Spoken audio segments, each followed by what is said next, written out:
State. If you didn't watch Clemson at South Carolina men's basketball last night, you might have missed out on the game of the year for both of these two teams. A phenomenal back-and-forth game that went into overtime, went right down to the wire. You might have missed something truly special between Clemson and South Carolina last night in Columbia at Colonial Life Arena. Welcome in to Wire with Diesel and Cole Bryson. I'm Diesel. He is Cole Bryson. Hey, wave so everybody knows who you are. Welcome to the show. We're on stream on Facebook, on Twitter, and on YouTube. Just search for The Fan Upstate. Cole, as good as that game was last night, and we're going to get into that game, the ending was awful. The way that overtime played out in that game is one of the most egregious oversights of a rule change that's right there, available to be made, that nobody in the NCAA will make happen, Cole. When you go into overtime, which, by the way, only about 5 or 10% of all college Division I men's basketball games go into overtime. When you go into OT, you're taking your stars out of the game by adding additional time to the clock, but not allowing for an additional foul. It's a big thing that's always bothered me with the way overtime is handled in college basketball. We saw Ian Shefflin go out early last night. He fouled out with 3:17 to go in overtime. Colin Murray Boyles fouled out with 50 seconds to go in overtime. Nick Pringle fouled out with 3 seconds to go in overtime. At no point when any of these players fouled out was the differential, Cole, more than 4 points. The game is on the line. You got tight basketball games, and we're taking stars out of the game. We're punishing guys who play hard for the 4 quarters where 90 to 95% of games end by saying, guess what? We're going to make you play extra time, but we're not going to give you any extra fouls. I completely 110% disagree, Diesel. I don't think you can give an extra foul when you get into overtime just because they put extra time on the board. My philosophy is if you want to be in the game in overtime, if you want to participate, if you want to play offense, if you want to play defense, if you want to run up and down the court, don't foul early. Don't get into early foul trouble like Ian Shefflin did. I'm sorry, I'm not going to reward your negligence by giving you an extra foul in overtime. I understand the philosophy of wanting the best players on the floor. However, I can't just undo what we already did in the first half, or in regulation rather. The player who is fouled out earned the fouls. He earned them. He shouldn't have fouled. He committed a violation, and I'm not going to just take that away. Okay, well, again, 90% of games don't end in overtime, so you've got a very minuscule opportunity for this rule to even come into play. I don't want somebody who's fouled out in regulation. You were given your 5 fouls in regulation. If you foul out in regulation, you're out of the game. It is what it is. There's no coming back. Number one, it'd probably be dangerous to have these guys coming back into the game in overtime if they'd already fouled out in regulation, because you know why? They've been sitting on the bench, getting cold. Their muscles are getting tight. They're not ready to go back out on the court. But if you're still eligible to be in the game, I believe you need 1 extra foul. You need to go to the 6 foul rule in college basketball. You go to the second overtime, guess what? You get a 7th foul. Think about it like this with football, Cole. If the game is over, you give extra timeouts to the coaches. You don't say, "Hey, well, you used all your second half timeouts." Yeah, but a timeout's not a violation. Yeah, but you used all your timeouts in regulation. You weren't expecting to go into overtime in this game, so now we're not going to give you the opportunity to have a powwow session with your team and to get their formations right. Cole, I think this is a big egregious issue that the NCAA needs to fix. I mean, Ian Shefflin fouled out early in overtime. That's a guy that needs to be on the court. It changes the game from being about who has the better players, who has the bigger and better stars, to who has the deepest bench. And I think it's a bad way to handle things in overtime. I'm with you. He needs to be on the court, but he also needs to know, hey, don't have early foul trouble. Don't get into early foul trouble. So you're saying you don't want players to play hard? No, playing hard is not fouling. If you play hard, by that philosophy, you're going to get a foul on every drive. Yeah, but the referees are whistle happy. You know that. If you play hard on every drive, you'll get a foul every drive. A foul and a timeout in the NFL couldn't be totally different. One's a violation. One's a tool for your expense as a team. What if you get called for a foul on a clear flop and the referees don't see it as a clear flop? They call it a foul.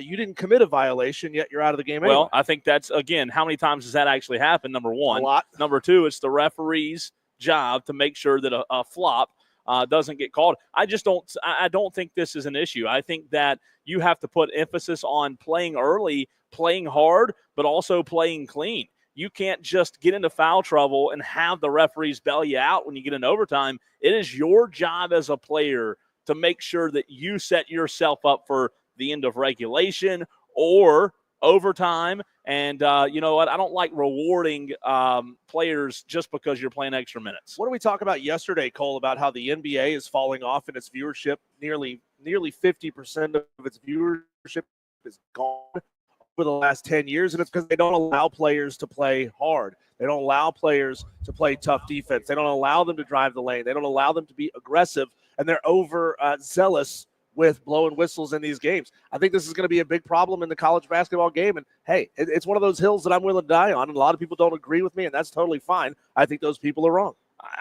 You know what? It's interesting. I'm with you. I just don't think it. Again, I would like to know what emphasis is put on it from the coaches. What do the coaches think about it? I've said what I think about it. I just don't want to harp on it. It was a great game. I just believe that you're responsible for the fouls that you get or don't get in regulation. Now, to the actual game, I thought Clemson collapsed. I thought Clemson absolutely collapsed down the stretch, and South Carolina played really good. I mean, I said it on Twitter last night. Down the stretch, Diesel, when that game mattered the most, the Gamecocks looked more poised. They looked more experienced. They looked calmer. The heroic three-pointer to send them to overtime, you take that three-pointer away, and obviously things are different in regulation, which you give Hunter all the credit in the world. I just felt like South Carolina played a much better game down the stretch. It felt to me like, Clemson got down late in the second half, late in the first half, early in the second half, and they kind of burn out everything they had in their fight back to get this game back to even, and they never really could get over the hump. And a lot of credit goes to the fan base there at Colonial Life Arena. The Gamecock fans showed out, man. It's a special thing to see sold out arenas in the SEC. And I tweeted last night, Cole, the ACC is going to rue the day when they allowed the SEC, a football conference, to take over and become the best conference in college basketball, because they're never going to give it back. They are never going to give it back. You weren't with me on Monday. I asked Brett Friedlander from Saturday Down South, who's been covering the ACC for over 40 years, what is it that he thinks is kind of the root cause of why the ACC is falling off in its dominance of being the premier basketball conference in college basketball. And he said he truly believes, Cole, that schools are taking resources away from being elite at basketball, trying to funnel them towards football to do anything they can to be competitive on the football field, which is certainly taking away recruiting funds and facilities funds from these ACC schools. And you look at last night, the ACC went 0-2 against the SEC. If I recall correctly, earlier this year in the ACC-SEC matchup, it was something in the range of like 12-2. Yeah. The final, SEC won 12 out of the 14 matchups or something in that ACC-SEC challenge.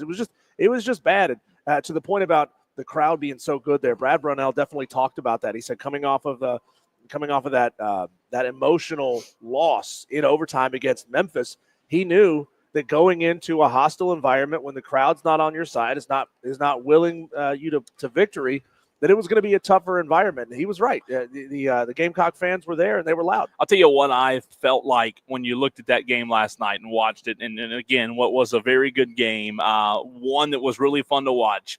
I don't know, Diesel. I don't know if Clemson really could afford the loss that they had coming to them last night. When you look at Clemson now, from a resume standpoint, here's the deal. If they go and continue to be really good in ACC play like they were last year, they'll be okay. They could be a 6 or 7 loss ACC team, right?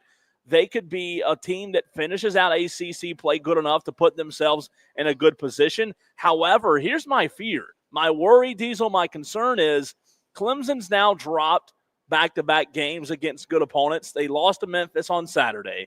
They lost to South Carolina last night. And you talk about the Kentucky win they had.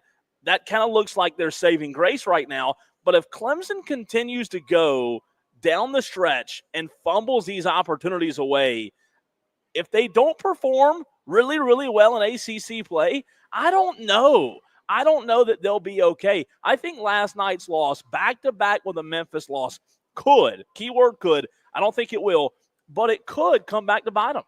Well, I mean, it depends on where South Carolina finishes the season. I mean, how does this affect them in the rankings? This is probably going to end up being a quad 1 or a quad 2 loss, which is not the worst thing to happen to you over the course of a season. Obviously, we know this thing comes down to what happens in the ACC tournament. We know, that's the surefire way to get into the dance. Texter says Diesel's just crying because Clemson lost to South Carolina. What you cry, baby, and accept the loss.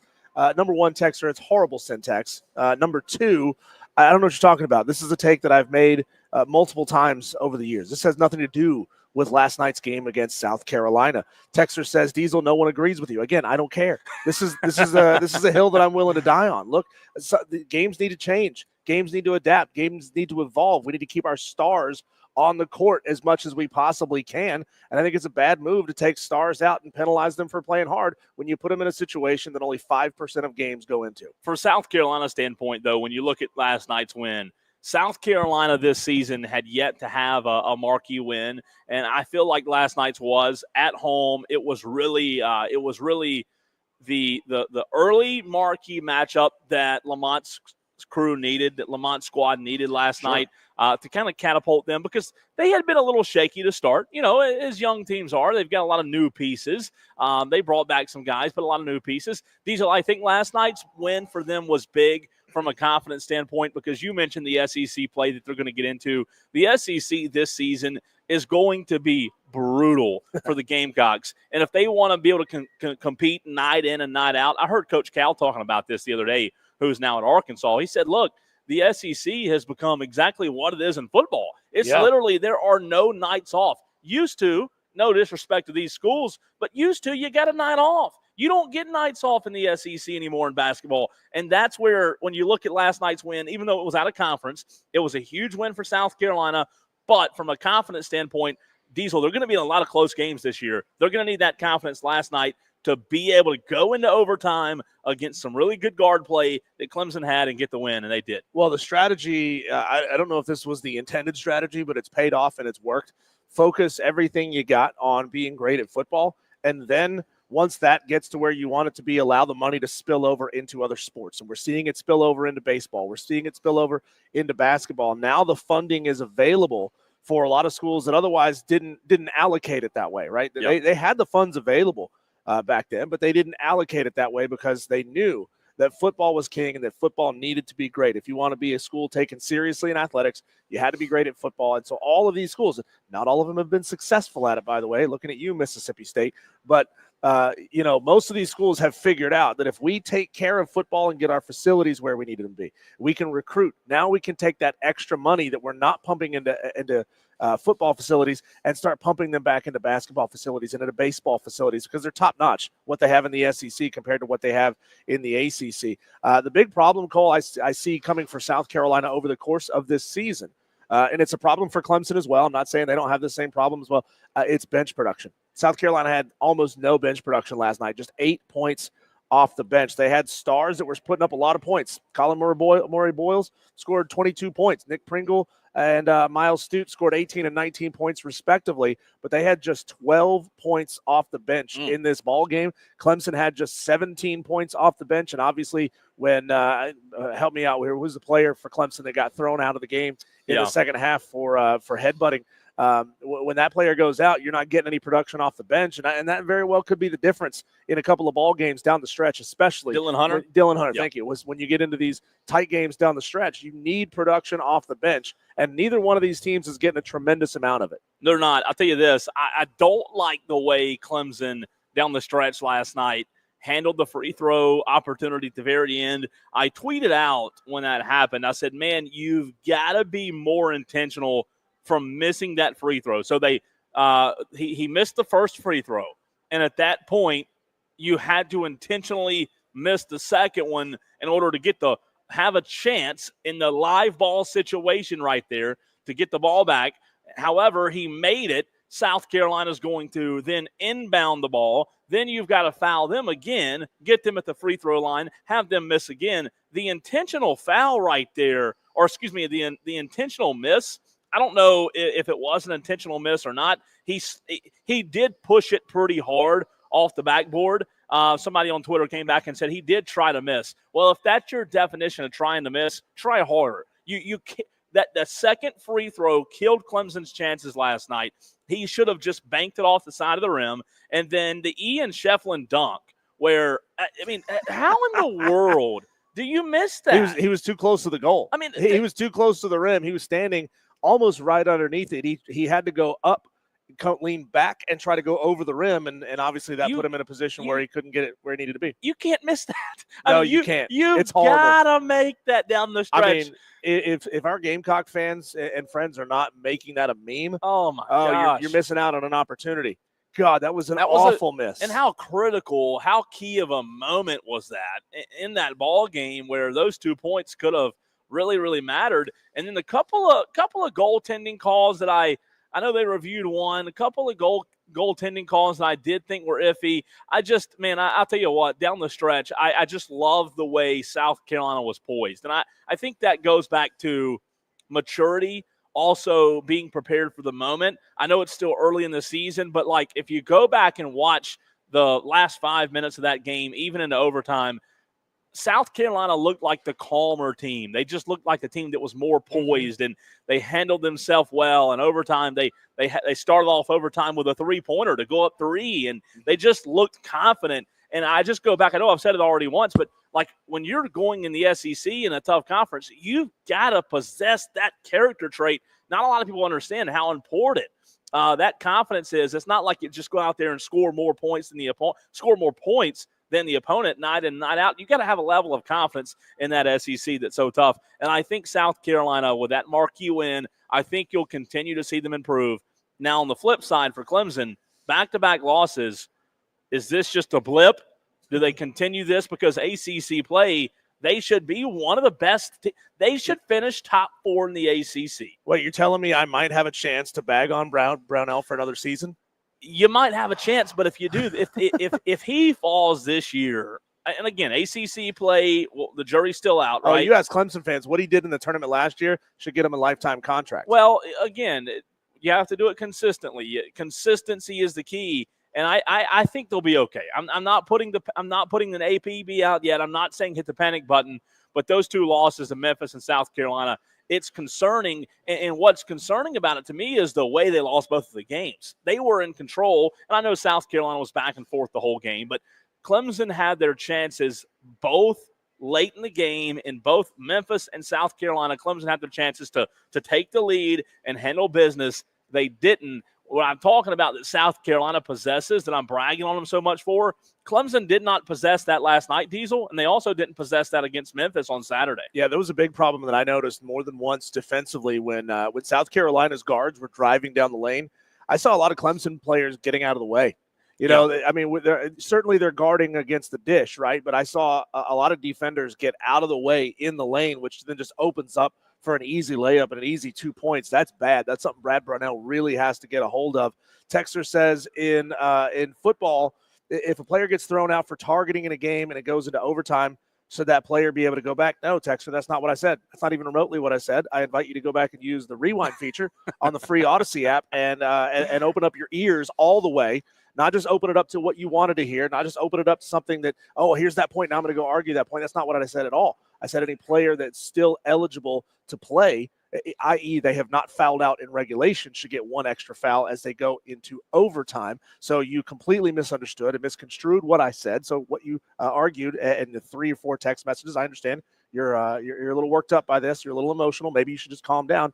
That's not what I argued at all. So your points there that you texted in are complete fabrications and lies. So the last thing I'll say about last night, watching Clemson in the first 10 games, 11 games, the pickup in the portal this offseason by Brad Brownell of getting Victor Lakin, I think it'll pay off down the stretch. However, what I have noticed is the comparisons that people made when they got Victor Lakin in the portal after losing P.J. Hall those have not panned out yet. No, those Lakin have had not panned out. 4 points last Yeah, night? and I don't know. Again, there's still a lot of basketball to play, but a lot of Clemson media and fans thought that when they got Victor, it was going to be P.J. Hall's replacement. I got news for you.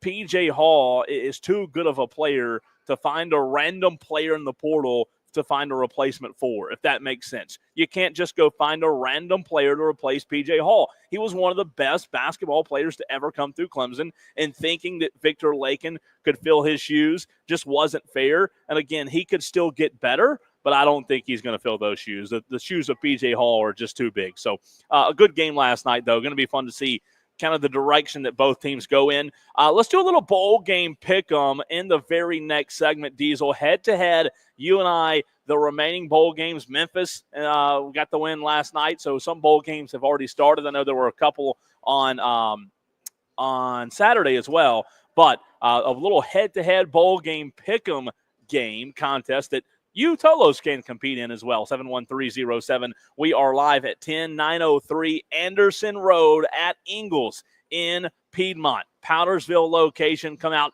see us, enter for a chance to win a $25 gift card. We'll give you a clue here in a little while for that.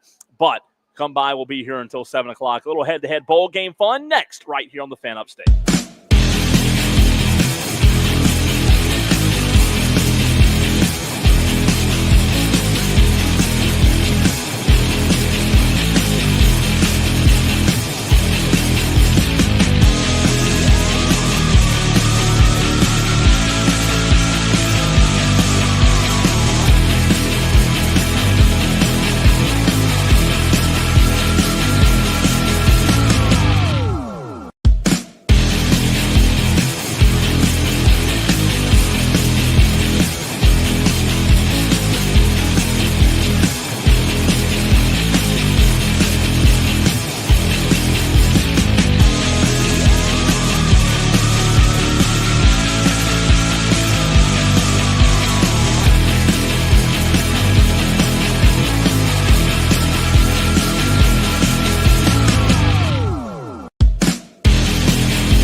Balls in your court. Sound off now at 844-FAN-PHONE. This is Wire to Wire with Diesel and Cole Bryson on the Fan Upstate. A little head-to-head contest, always fun to see who wins and who loses. I've been terrible in the Upset Picks Challenge, which we'll get into in the very next segment, Diesel. We have little upset picks coming your way here shortly. Some really, really important news when it comes to the upset pick. So stay tuned for that in the very next segment. A little bowl game head-to-head pick 'em right here on the Fan Upstate. You Tolos can play along as well. 71307. Start your text with the word fan. We're also live on Twitter, Facebook, and YouTube. And we also have a chat feature where right now JD, Ben, Madcrafter. I can't get used to that. Madcrafter? It's time for you to go back to Madcraft. Yeah, I think so. You'll always be Madcraft, just like Twitter will always be Twitter. Yeah, I think Madcrafter might be a little mad about everything was good though. But anyways, a little head-to-head college football bowl game. Diesel, last night there was one game. Memphis defeated West Virginia 42-37. Memphis was favored by 4, and they won by 5. How about that? So just barely covering did Memphis last night. Let's do a little head-to-head, though, with the remaining bowl games, because today is my last day on this station until the 30th. So you'll be solo the next 2 days. You and I are both off next week. You're off the 30th and the 31st and the 1st. I'm off the 31st and the 1st. So I'll be with you Tolos on the 30th of December. That'll be a post-Christmas, pre-New Year's wire-to-wire.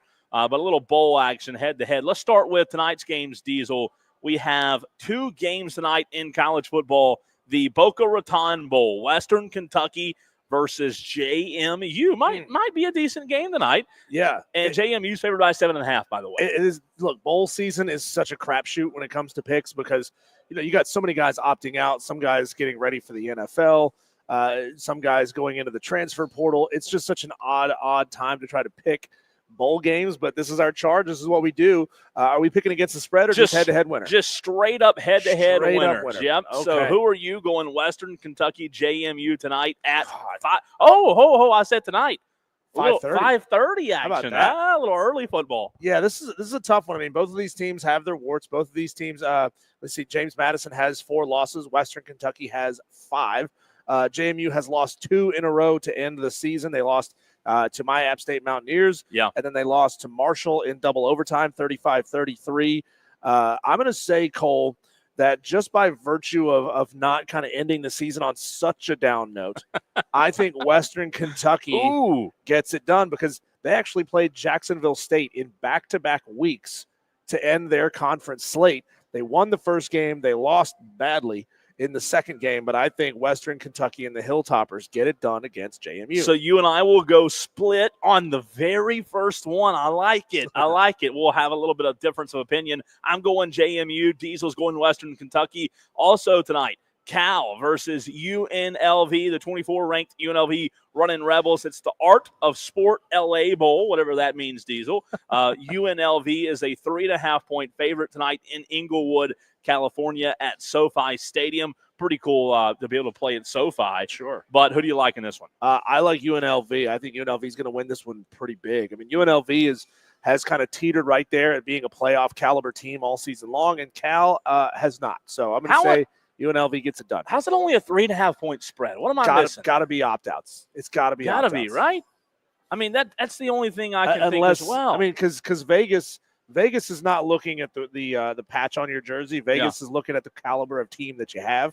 And so I have to believe that UNLV is losing a lot of guys. They're 10-3, man. Yep. 10-3, and going up against a 6-6 team, and only favored by 3.5 points. All right, to Thursday we go. Georgia Southern versus Sam Houston State. Diesel, I know Georgia Southern, they're the Eagles. Is that right? That's right. And Sam Houston State, I have no idea. Sam Houston State, I believe, are the Bearcats. Okay. Georgia Southern, Sam Houston State. This one is the RL Carriers New Orleans Bowl. The Eagles are favored by 4.5 in New Orleans tomorrow night. Who do you like? I can never, ever, ever pick an Eagle. So give me the Sammy Who's. I forgot about that. Is that considered a rival? Is that right? For App State? Oh yeah. Okay. Oh yeah. It's a heated rival. Okay. Most heated rival. So I'm going. I'll go Sam Houston as well. You're going Sam Houston. We're both going to go with Sam Houston on this one to beat Georgia Southern. Again, that game is tomorrow night. And then also tomorrow night, a couple of games. You have I'm sorry. I lied to you. That's the only game tomorrow night. Friday, you have 3 games. Ohio versus Jacksonville State. Ohio is 10-3. Jacksonville State is 9-4. Ohio is favored by 4 points. That is the Staff DNA Cure Bowl. That sounds weird. Yeah. Not the Staff Infection Bowl, but the Staff DNA Bowl. Right. And it's not the Total Wine Staff Picks Bowl either. So I'm going to go with Ohio, just having a little more experience in FBS, being in bowl games. I know Jacksonville State's 3 years into being an FBS school, so maybe it's still a little bit new to them. Maybe it's got them a little shooketh. So I'm going to go with the Ohio from Athens, Ohio. Bobcats to get it done. That one's at noon on Friday, so you'll have something to talk about right off the bat there. And then right when the show starts Friday, Tulane, Florida. Ooh. That is the Union Home Mortgage Gasparilla Bowl. The Gators are favored by 13 points. Diesel, does Tulane have a chance? No, they don't. No, they don't. Look, I know Florida lost a big-time defensive player that they really wish they had gotten back. The guy that said, "Give me $45K a month and a guaranteed starter job, or I'm out of here." Who, by the way, took an NIL offer and is headed to LSU. So they're like, "We'll be your Huckleberry. Yeah, we'll pay that money." No, Tulane doesn't stand a chance. I think Florida smacks them around pretty good in this one. I'm with you. I like Florida. I like the Gators. The Gators are favored by 13 in Tampa, so not really a long trip for the Gator fans to make. Should be a home game, right? A home game. Can Tulane fans swim to Tampa from there, from New Orleans? Where's Tulane? Is Tulane in New Orleans? Yeah. So, good little drive. Good little drive for Tulane. There's no straight road to get there unless you want to swim. No, Friday night, though, here's one that I'm looking forward to, Diesel, the college football playoff first-round game presented by Allstate. Notre Dame is the host. They're favored by 7 points over Indiana. 2 days from today, we're getting the college football playoff started. Who do you like? Notre Dame has always kind of struggled in playoff games. They've kind of gotten smacked around quite a bit. I think this Notre Dame team is different, despite the fact that they lost to UNI earlier in the season. That was one of those crazy games. But I think Notre Dame's just got too much defense for Indiana, and the fact that Notre Dame can score. Now, if Notre Dame had kind of a weaker offense and was averaging somewhere in that 25, 26 points a game range, I'd say, maybe they're in trouble here. Maybe Indiana can score to stay with them. I just don't think that Indiana can get past that really electric Notre Dame defense. I don't either. And again, I watched the Indiana-Ohio State game with high hopes of really not knowing exactly what might happen. I thought Indiana would give Ohio State a little bit better of a game. They didn't. I wasn't really impressed with Indiana when they played Ohio State, so I'm with you. I like Notre Dame, especially defensively. I know they have the one loss, but don't tell me. There's no way. Oh, there's no way. That's the Rick. You're kidding me. That's the Rick. Do we have to stop the show? Just pull the plug. Where's the power? We might have to get another headset. Rick, we're not in Greer, though. Rick in Greer has made his presence known. We'll be at a break in about 5 minutes, so we'll have to get a picture with you. That's great. That just made my no pictures. That might be you might have something out with the FBI, right? Huh? You wanted, yeah. I understand. No pictures. We'll just pretend. But Rick and Greer making an appearance. By women in the FBI alike, that's for sure. So I'm going to also go Notre Dame there. You and I are in agreement. We turn the page to Saturday at noon, Diesel. SMU, Penn State, college football playoff first-round game. This one's in Pennsylvania. Penn State favored by 8.5 points. And this one's you and I talked about this a couple of days ago. SMU is who I like in this one because it's my upset pick. But who are you taking? This one's going to be an interesting game. Penn State has not really lit up the scoreboard against great defenses this year. And I think SMU's got an okay defense. They're not absolutely phenomenal. I mean, they held Cal to 6. They held Virginia to 7. But then again, they gave up 28 to BC, and they gave up 25 to Pitt, and they gave up 34 in a loss to Clemson. So this SMU defense is kind of up and down, up and down. They kind of rise and fall depending on who it is they're playing. So I think Penn State edges them close. Ooh, Diesel going Penn State. Close. Okay, I like it. That game should be a lot of fun on noon or at noon on Saturday. And then all eyes, Diesel, turn to 4 p.m. in Austin, Texas, where the Clemson Tigers are at DKR, Texas Memorial Stadium. Rick has his Clemson gear on today. Says be a coffee bean. Be a coffee bean. What's the meaning behind that? Okay. All right, I like it. Texas Diesel, a 12-point favorite over the Tigers. Is there any way Diesel's going to shock the world and pick Clemson? If they had a running game, I'd say, yeah, there's a decent shot of this happening. Clemson's going to be too one-dimensional in this game. I don't think they stand much of a chance. I think Texas handles them fairly comfortable. And by the way, Rick, we have a texter that just said if you paid $1 for a Clemson T-shirt, you overpaid. Ooh, I like that. They said if you paid $1 for that Clemson T-shirt, you overpaid.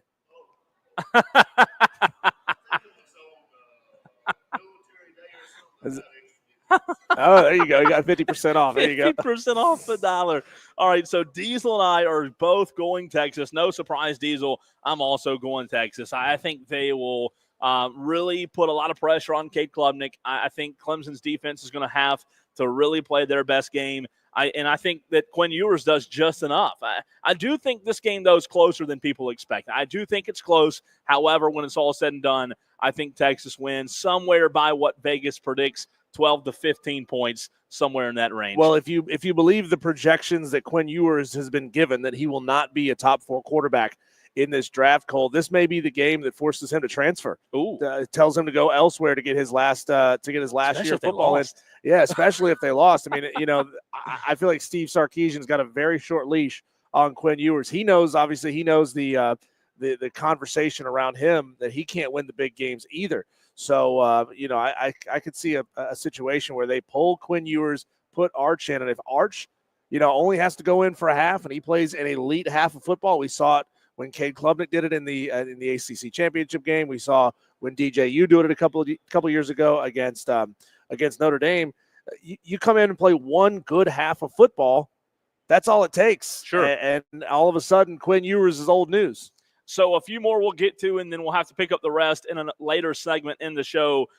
Tennessee, Ohio State, also a college football playoff game in Columbus. Ohio State favored by 7.5 points, Diesel. I'm going Ohio State. They were my preseason national championship prediction, or winner, rather. You are in this game going with? I'm going Tennessee. I think the SEC's just these boys from the SEC have got too much for them. And Ohio State's not going to be ready to get hit by dudes that big. Plus, Cole, I have to be consistent. I picked Tennessee to win this game all along, so I got to stay consistent with it. How about that, Melissa Level making a grand appearance here at Ingles? All right, got time for a few more. Coastal versus UTSA, Diesel, on Monday, 11 a.m. Any surprise that this is the Myrtle Beach Bowl with Coastal being in it? So they get to play a home game for their bowl game? That's not fair. And they're underdogs by 9 points. Oh, my God. By, according to Vegas, against UTSA. You're going? I'm going the UTSA Road Runners. Even though Jeff Traylor has been in the news the last couple of days, bemoaning the system that we have and bemoaning the schedule that we have, and that could be seen as a little bit of a distraction. I don't think Coastal has enough firepower to stay with them. NIU, Fresno State, 2:30 on Monday. Well, if they can beat Notre Dame, they can beat Fresno State, right? I'm going UNI. Okay, I like it as well. And then a couple more. South Florida, San Jose State. Ooh, that's a tough one. We got 6-6 South Florida against 7-5 San Jose State. Both one coming out of the American, one coming out of the Mountain West, two conferences that are relatively equal in overall strength, so you can't just easily pick some low-hanging fruit there. Yeah. The good news is these guys get to go to Hawaii. I think San Jose not having to go quite so far with their travels and kind of being used to that trip, because didn't Hawaii play in the Mountain West Conference this year? Then just not having to do quite as much travel Hell, South Florida might as well just fly east. Might be a shorter trip to fly east than flying all the way west. Give me the San Jose State to get it done. 3 more, and then we're going to run the break, and then we'll pick up the rest later in the show. Pittsburgh versus Toledo. Pitt. I think Pitt handles this one fairly easily. This is kind of a cross border game. These are one of those games that should be scheduled more often. Okay. That you have these you have players that grew up sort of in the shadow of the bigger school and got disrespected and didn't get their scholarship there. I think we need to see more of these matchups, but the bigger school gets it done. I'm going Pitt as well. Rutgers versus Kansas State. Diesel? I'm going K-State. Okay, I think K-State covers too. You know what? I'm going to go K-State as well. I'm with you on that. And then one more before we run to a break, and then we'll pick up beginning on December 27th later in the show. This is 9 o'clock on the day after Christmas. Arkansas State versus Bowling Green. Arkansas State has a great logo. Bowling Green has the ugliest color combo of any school in college football. It is brown, orange, and yellow. What were they thinking? I cannot back that in any way, shape, or form. Give me the Red Wolves of Arkansas State. I'm also going Arkansas State. So but that's both of us calling the upset here. Both of us Bowling like Green's favored. I don't like Bowling Green. I just don't like their name. I don't like anything about them. So I'm going Arkansas State. That's a good majority of them, but we have a lot left, and we'll get to those later in the show. But we'll do a little head-to-head and keep up with it and see who comes out on top when it comes to the bowl games. Let's do it. When we come back, it is time to start getting your upset picks for the post-Christmas bowl games. That is on the other side of the break here on 97.7 FM in Greenville, 97.1 FM in Spartanburg, and everywhere you are on the free Odyssey app.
It's wire to wire with Diesel and Cole Bryson, and I feel like I'm stuck in a ping pong match between Cole and Rick, trying to outsmart each other or maybe outdumb each other. I can't tell which.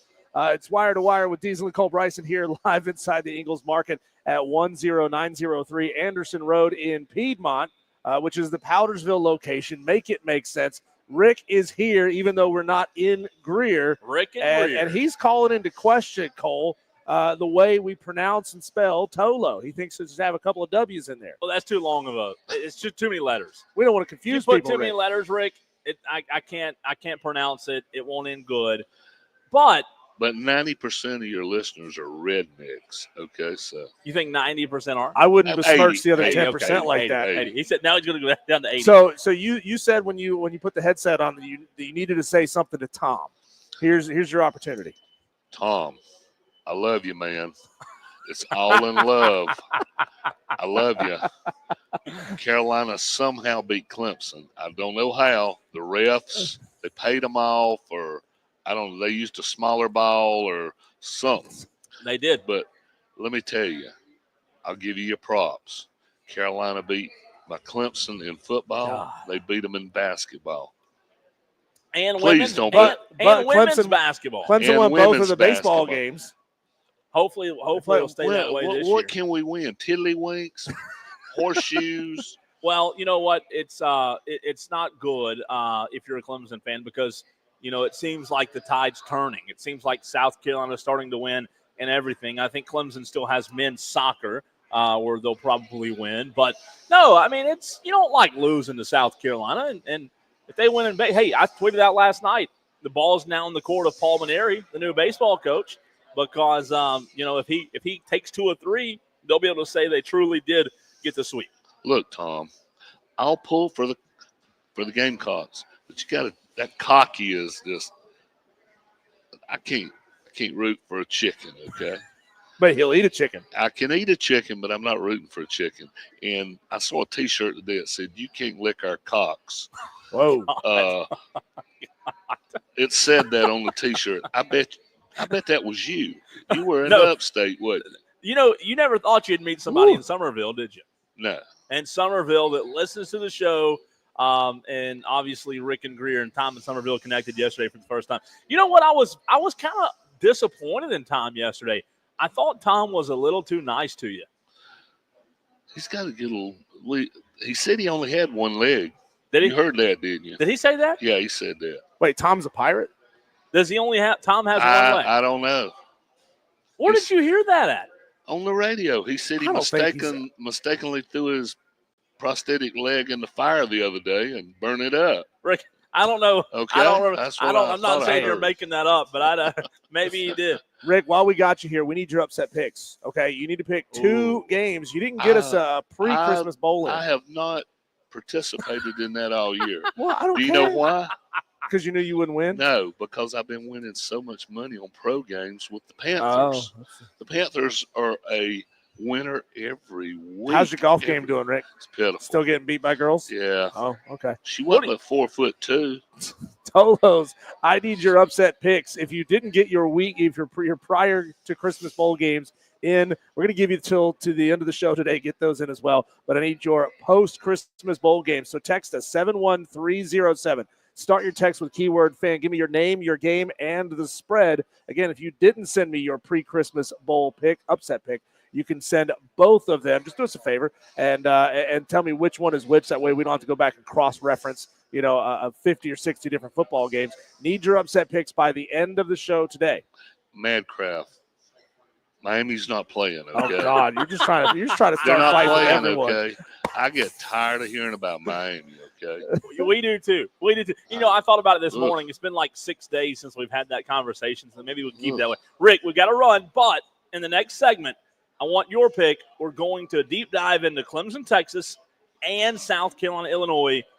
Winners for both right now. Clemson, I hate to say this, but they're going to get beat. Oh, They don't have no running game. Yeah. They've got a couple of good wide receivers. Kate Klubnik can't do it all himself.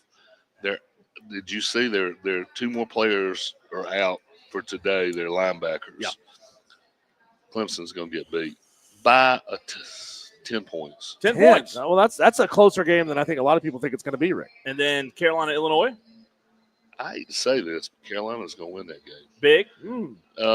3 to 7 points. Ooh, so pretty close. This is a Brett Pretty Bielema-led Illinois team as well. We'll take a deep dive. That's right. We'll take a deep dive into those contests coming up in the very next segment. We are live at 10, 903 Anderson Road in Powdersville. He's Diesel. I'm Cole Bryce, and deep dive Clemson, Texas, and South Carolina, Illinois. That's next.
and Cole Bryson. On the Fan Upstate. Hour number 2 rolling along as we are live at 10903 Anderson Road in Piedmont. We just had Michael, MD75, stop in. Diesel. Rick from Greer's here. Rick got a nice Fan Upstate hat.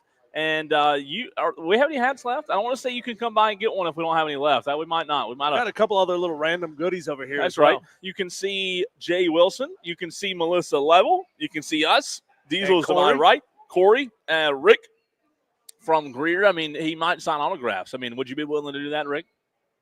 Yeah. He'd be willing to. There you go. Hey, and before you leave, Rick, be sure to enter your name for a chance to win a $25 Ingles gift card. Is there anything you won't sign, Rick? Oh, boy, I don't know if you should ask. Alimony checks. Good answer. Good answer. Let's give – you want to give both clues? Hour 1, hour 2? Yeah, let's do it. Here we go. Here's your chance, Rick, and other Tolos if you want to win a $25 gift card. Yep. Clue number 1, a holiday entree with a lot of uses. A holiday entree with a lot of uses. Holiday entree. Diesel, holiday. So it starts vague, and then it gets easier and easier as we go along. Okay, so that was for the hour number 1. Yep. You want to go ahead and give hour number 2? Yeah, here's hour number 2 clue. Some people are called this when they crave the spotlight. Some people are called this when they crave the spotlight. Rick just... It's the first time he's ever been left speechless. He's made a guess, but I don't think that guess. All right, you have the. Oh, no! Don't say that. Don't say what you just said. Just enter. No, just enter. All I can tell you is enter. Enter for a chance to win. Enter for a chance to win a $25 Ingles gift card. Just enter. That's all I can tell you. Enter. So if you want to come by and enter for that chance to win a $25 Ingles gift card, we're at 10903 Anderson Road, Diesel. Corey is getting Rick entered right now. So, again, clue number 2, one more time. Hour number 2, clue 2. Clue 2 was some people are called this when they crave the spotlight. See, that didn't help me any. But, again, I have a brain the size of a peanut, so I need all 4 clues. Well, MD75 said he had a skull the size of a peanut. And that's why he brought a hat to us. I hope Rick's guess didn't go over I don't think it did. But if you want that $25 Ingles gift card, you need to come by Ingles and enter your name for a chance to win. It could be yours. Yep. All right, let's get into Clemson, Texas, and South Carolina, Illinois. The predictions for both. Again, today's my last day on the air as I have a little break for Christmas. I'll be back on the 30th of December. But Clemson, Texas, we've talked a lot about Diesel as well as South Carolina, Illinois when these two teams or matchups were announced. But I want to hear from the Tolos as well. 71307 is the way you can text the show. Phone lines, we're going to open them up as well during this segment, 844-326-3663.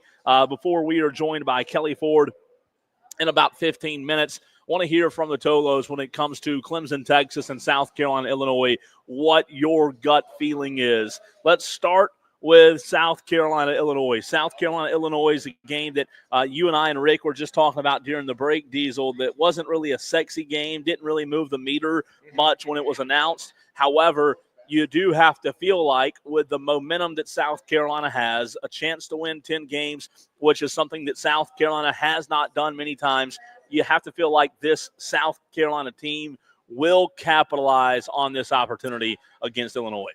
Yeah, I mean, South Carolina does have a couple of players that are opting out of this game. Kyle Kennard, one of them, who is going to get ready for the NFL draft. Outside of that, there's not a whole lot of key position players who are not going to be playing in this game. Yeah, South Carolina has more opt-outs and portal guys than does Illinois. However, and again, not knowing Illinois' roster top to bottom, don't know how important some of these players are.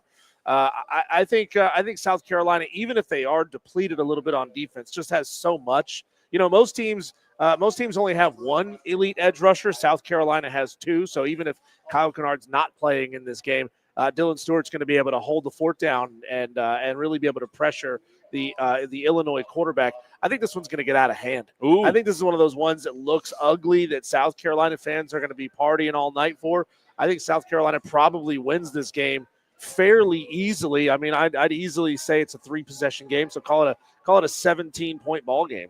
Some trends for you. South Carolina has covered the first half spread in 9 of their last 10 games. So if you like to put a little wager on games, South Carolina's been really good in the first half. Again, covering 9 of 10 in their first half. South Carolina's hit the money line in 8 of their last 11 games, Diesel. South Carolina has straight up covered the spread in 9 of 11. Think about that.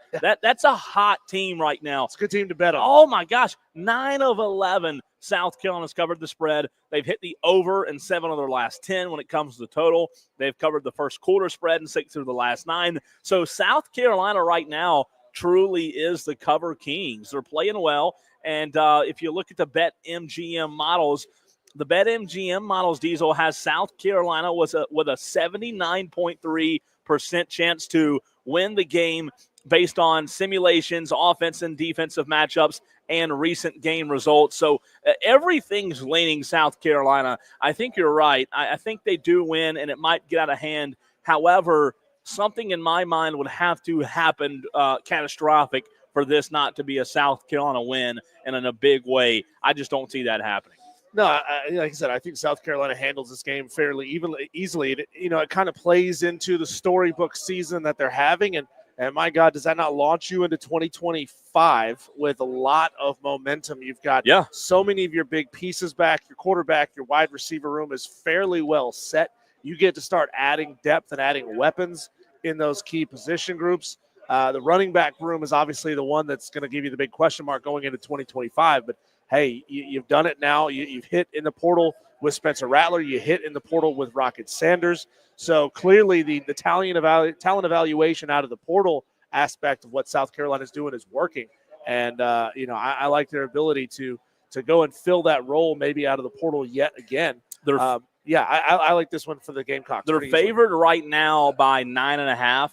And, again, if they've hit on 9 of their last 11 in terms of covering the spread, you would like that 9.5 number. I'll tell you this, bowl season's tricky because there are a lot of spreads that seem really too easy. You mentioned earlier, though, the opt-outs. That's probably the caveat as to why some of these might not cash. But it seems like a good chance in bowl season to hit some of these spreads that just seem like gimmies. I don't know what it is, but I've seen 4 or 5 out of the first 10 games that just seem like, they're going to cash. And I think South Carolina 9.5. I like the Gamecocks. I think defensively they're going to be a problem for Illinois. I don't know if they score 40 points, but Diesel, I think somewhere right now I would guess this game somewhere 31-14, 31-17, somewhere in that area for South Carolina. That's what I'm leaving. Well, I'm trying to look down Illinois' schedule and find a team that they played that has even remotely the kind of defense that South Carolina has. Oh, good luck. I'm going backwards, and I'm seeing, Northwestern Northwestern gave up 38 points. Rutgers gave up 38 points. Michigan State gave up 38 points. They played, they gave up 38 points against Oregon. They gave up 21 points against Penn State. So it's going to be tough for them to hold. It's going to be tough for Illinois to hold this South Carolina offense down.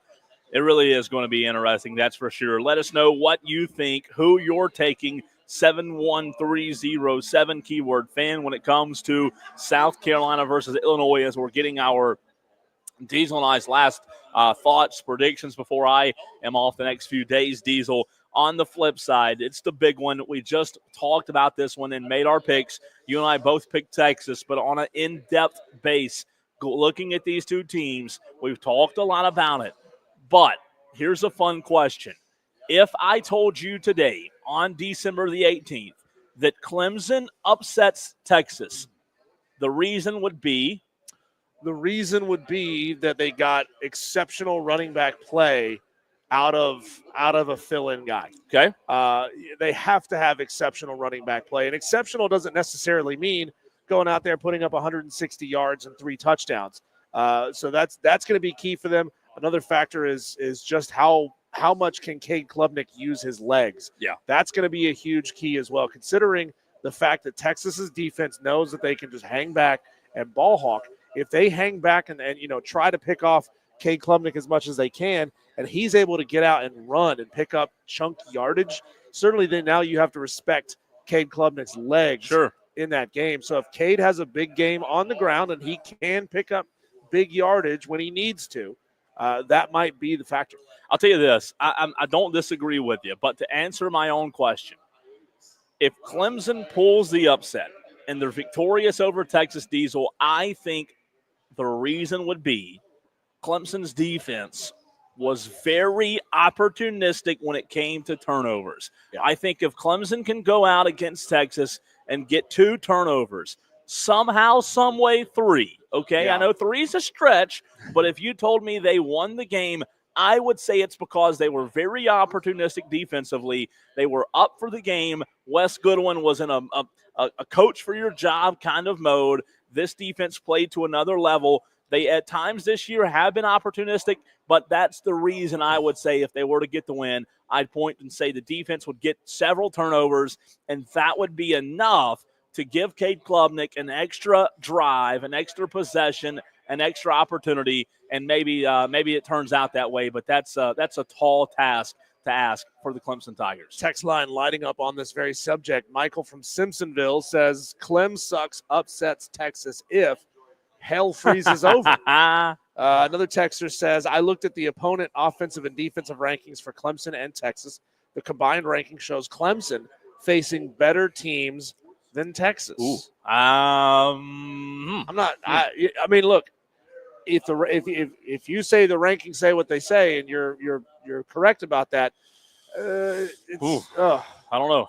That's a tough one. Another texter says Maffa's injury is a shoulder. Are we sure he won't be a lot more healthy? I still think Texas wins. Well, that shoulder has affected Phil Maffa pretty heavily the last couple of weeks.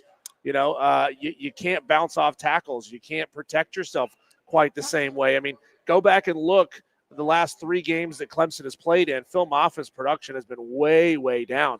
I'm talking picking up 30, 40 yards a game, and that's it. You know, I know it's a shoulder, but Diesel, I've watched the kid. He doesn't have explosiveness. And again, I know you probably can't relate a shoulder injury to explosiveness, but like against South Carolina, he was almost irrelevant. He didn't have that explosive next-level gear, that explosive next-level step. And, there could be something else out there that's bothering him.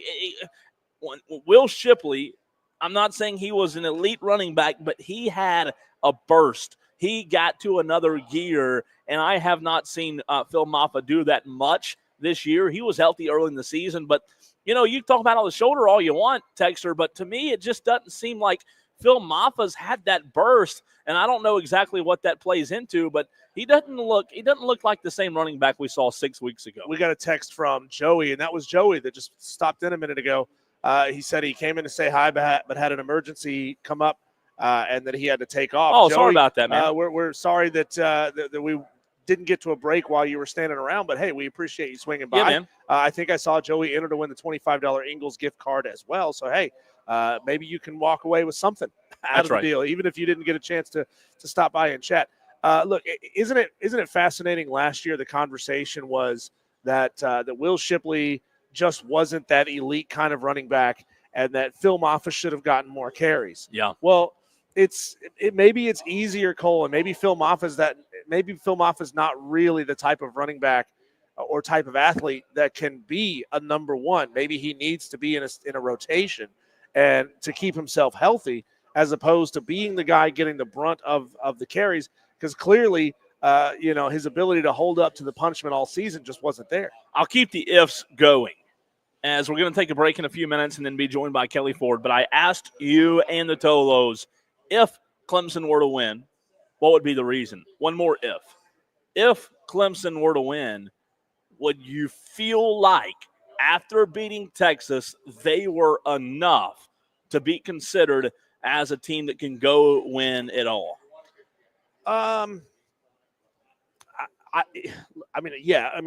Clearly, if you can beat a team as good as Texas, you are you have the ability to maybe rattle off a couple. Maybe if you were talking about a one-off game played in a vacuum, you could certainly say they might have the ability to play with just about anybody. Maybe not Oregon, because Oregon is just on a next level this year. But, I mean, certainly you'd have to say that. Yeah, look, I agree. And here's what several weeks back, this was like a month or two ago, I asked Chris Phillips this question about getting hot. And I don't know if I worded it the wrong way. Chris wasn't really on the same page with me, but this is the example that I'm talking about here. Let's say Clemson wins. They have the confidence boost. They're playing well. Then you look at what the playoff has created. For the first time ever, just like in basketball and baseball, we can now use for college football the mantra of, hey, watch out for this hot team.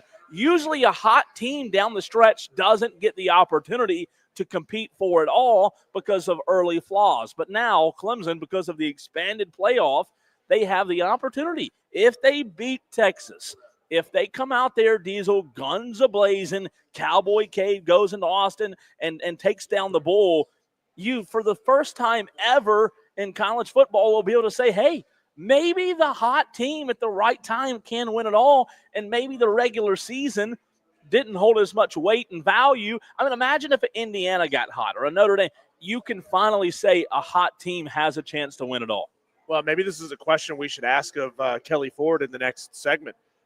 In his mind, does he believe that playing hot should be a small factor in college football playoff selection? I mean, certainly if you're talking about playing hot, South Carolina would be in, right? Because they're playing hot when it really, really mattered. So an interesting conversation that we're definitely going to have on the other side of the break. Real quick, though, I'm sorry. I want to address one message on the stream and one text from earlier. There seems to be confusion with Jim Rome.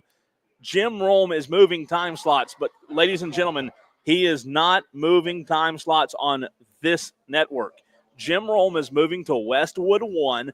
This is the Infinity Sports Network. So Jim Rome is leaving the Infinity Sports Network. You will not hear Jim Rome anymore. Even when Diesel and I are off for Christmas and it goes to network, Jim Rome is leaving the Infinity Network and going to Westwood 1. So we've had several texts about what's going to happen. Are y'all going to still be 3-7 with Rome? No. Rome is not going to be on our network as of the new year. So the Rich Eisen show. Rich Eisen will be 12-3. Yeah, and man, that I'm looking forward to that. I like Rich Eisen a lot. So Matt Kraft says, are the phone lines closed? I don't know. We'll check on that, Matt Kraft. I'll check on that for sure. So sorry about that. I just wanted to address that. Yeah, no problem. When we come back, Kelley Ford, KFordRatings.com.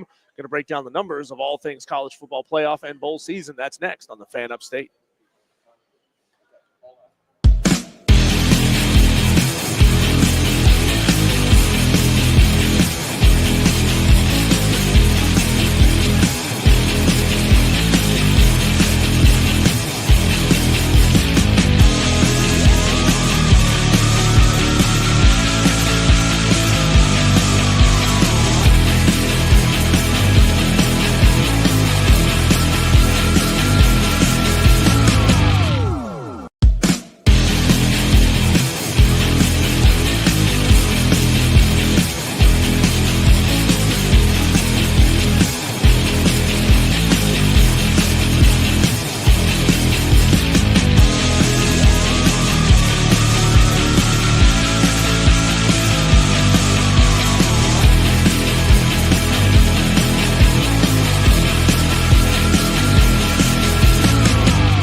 It's Wire to Wire with Diesel All right, and we're Cole back. Bryson on the Fan Upstate. Live at 10903 Anderson Road in Piedmont. We're at the Powdersville location of Ingles Market right here inside of the Corner Cafe. Would love to see you stop by before 7 o'clock, before the show is done. And go ahead and get in your upset picks by texting 71307. Give me your name, your game, and the spread. Just start your text with keyword fan. We go to the phone lines right now and bring in Kelley Ford of KFordRatings, one of the obviously favorite guests that comes on every single week of the show. Kelley, welcome in. I know you're getting hyped for it. Are you set up to watch all of the Christmas parades on your array of 10 televisions, or do you really only fire all of those up for football? Typically, guys, thanks for having me. I appreciate it. Typically, those are reserved for college football Saturdays and March Madness every March. However, there have been one-offs, and it really boils down to the kids and the wife. If they want to watch multiple angles or multiple iterations of a Christmas parade, we can certainly do that. I don't necessarily need that for myself, but hey, we have the opportunity to do it, and if they want to, we certainly will. Kelley, you know what? You always blow our minds. The listeners love when you come on. They always talk about how, it just sometimes above their head, which is a good thing, and helping us all, elevate our thinking to the next level. What's one stat? I'm going to put you on the spot here. One stat, one nugget. When you look at the 12-team playoff that's about to begin on Friday night, one thing that you really think fans need to pay attention to when you look at who's in, also the matchups that are presented with the college football playoff? It's a good question. On the spot is right. I don't think it's anything that hasn't really been shared either by myself or by others on social media and talked about, on radio shows like you guys. Is I think that the way that the seeding format is in the approved structure of the 12-team bracket, that's really the main storyline. And we can quibble about, who's the 6th at large or the 7th at large, who's the first team out, the second team out. And we can have that conversation. But to me, now the field is big enough that you should really take it out of the committee's hands and just win more games. Don't put yourself on that bubble, if you will. Don't put it in the committee's hands to have them say, okay, we're going to put you in or we're going to keep you out. Just win enough games to make them have to put you in, whether it's an AQ or one of those first couple at-larges. To me, the biggest storyline of the 12-team playoff is the seeding and the inequities of it. I mean, we talked about, maybe it was last week or just previously, we've talked about how Oregon beats Penn State in the Big Ten championship game. Oregon's undefeated now and the number one overall seed for the committee, number one ranked team. And they get a bye, yes, certainly, and that's helpful and that's advantageous. But in the next round, they're going to play either Tennessee or Ohio State, who I have, power rated, in the top 5 or in the top 10, certainly. You look at Penn State, who their punishment and for losing to Oregon is, all right, you're going to get a home playoff game against an SMU team that's power rated for me, number 13. And if you win that one, which you're a favorite to do, if you win that, in the next round, you're going to get a Boise State team who I have power rated number 31 right now. So you tell me, I mean, who has the more advantageous path to get to the semifinal, the team that won in Indianapolis and won a Big Ten championship or the team that lost that game? And for me right now, even though Oregon is a better power rated team than Penn State, my model views Oregon more favorably than Penn State. But because of the seeding structure that we have, Penn State has a better chance to reach the semifinals than Oregon for me, given the path they would play, even though the Ducks have that first round bye. So for me, it's really all about the seeding. And I think that, again, a lot of people have said this. We've been talking about it for 2 years, though, since it got approved, those that have really dove into it. It needs to be addressed by the committee, not by the committee, by the commissioners of the FBS leagues and the Notre Dame athletic director, because they're the ones that give the directive to the committee on how we do this thing. They need to really look at that and say, are we sure what we're doing right now is the best way to do it? Because I think the answer is pretty clearly no, it's not. Kelley Ford of KFordRatings.com. It always amazes me. We can ask Kelley a question about any random team, pick a team, and he'll have the answer for us in usually less than about 30 seconds. I just want to know, I know you can't ship things quite that fast, Kelley, but is there still time to order an only casuals leave early T-shirt for the holidays, or will it get here in time? Because man, that is an awesome T-shirt, and it is one of the absolute truths of college football. Well, I appreciate that. And yeah, on the website, KFordRatings.com, there is a link to a merchandise page. And we have seen, a fair amount of traffic here around the holiday season. So I do think people are either buying for themselves or buying gifts for others. Unfortunately, today, Wednesday, the 18th, this was the last day. My wife's getting ready. So that link goes to, she has a custom apparel business that she owns and operates, and that's who makes this apparel for us. And so 6 o'clock today is when the post office is closed in Indy. Today was the day. It had to be, ordered by a couple of days ago. It had to be shipped today at 6 o'clock. So she's at work right now. I got the kids right upstairs waiting on me to come up after this interview. And then we're going to get it out by 6 o'clock. And if it's in the mail today, you'll get it by Christmas. Otherwise, unfortunately, we cannot meet the Christmas holiday. But you can still purchase those Only Casuals Leave Early shirts on the website because they're going to be good come next year as well, of course. Kelley, let's get into Clemson, Texas. Diesel and I were talking about that matchup right before we brought you on. I'll ask you the same question from a metrics standpoint, a numbers standpoint that I asked Diesel. If Clemson were to win on Saturday against Texas, would they then be looked at in the rest of the field without any other of the teams dropping out, just pretending Clemson's the only team that's lost or the only team that's won? Would they be looked at in your mind and your metrics, according to your data, as a favorite that could go on and win it all?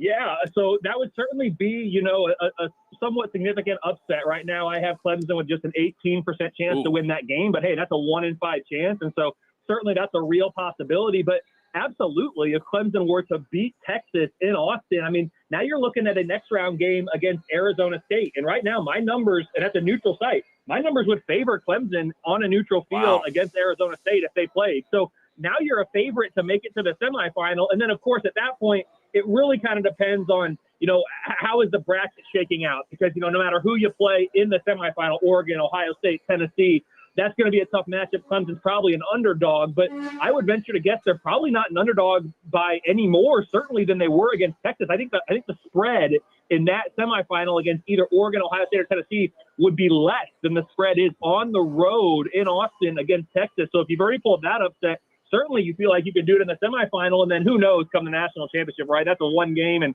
Dabo's been there before, and he's got that pedigree. So I do believe he could get those players up for that and get them in the right state of mind to go win one game. But absolutely, if Clemson clears the Texas hurdle, they are a team that should absolutely be taken seriously to advance to the semifinal, certainly, or beyond in this playoff. 100%, I believe that. Kelley, is there a team or two that your model looks at in the college football playoff and says, they just have no chance at winning this thing? No matter how you shuffled the seeding, no matter what matchups you put together, this is just by far the weakest team in this bracket? Or in your mind, is it kind of anybody's tournament? So there's one team, and I talked about it a little bit earlier. There's one team that's outside the top 30 in my power ratings. That's Boise State. And I'm not suggesting that Boise State doesn't deserve to be in the playoff. Under the structure we have, Boise State absolutely deserves to be in the playoff. I would have had them as the 4 seed, not the 3 seed. But that point aside, Boise State deserves to be in based on the format that we have. Now that we're in the field, though, yes, Ashton Dempsey is a great player. Yes, they've proven they can win close games down the stretch here. Yes, they were among the best, if not the best, group of 5 team all year. They are a team that my numbers currently assign a 1% chance. And that, again, they have a bye in the first round, and it's still just a 1% chance to win the national championship. So regardless of the seeding, format we have, Boise State's a team that I don't believe will win the national championship, but they're certainly in it and have a chance. Another team that has just a 1% chance by my numbers is Arizona State. And again, that's a team that has a bye in the first round, and Clemson would be their opponent in the quarterfinals if Clemson gets by Texas, of course. But Arizona State, for me, is a team that's power rated number 19. And again, that's the second lowest of any of the teams in the field. So really, it's those two teams that stand out to me as doesn't really matter how it's seeded. They'd probably be the longest shots. And I think they are, if you look at the Vegas odds, the long shots to win this thing along with Clemson, I believe. So those are the two that really come to mind for me. But, hey, they're in the dance, and there's, 122 other teams in college football that aren't, that wish they were. So great seasons for both Boise State and Arizona State. And I'd say they're pretty much playing with house money now, and they know that as well. Kelley Ford, KFordRatings. Georgia is so interesting with the quarterback, getting injured in Carson Beck, Kelley, and we saw that they had to bring their backup in, which, it's Georgia. They should have guys that are capable of winning games. They should you feel like they should have 5 stars everywhere.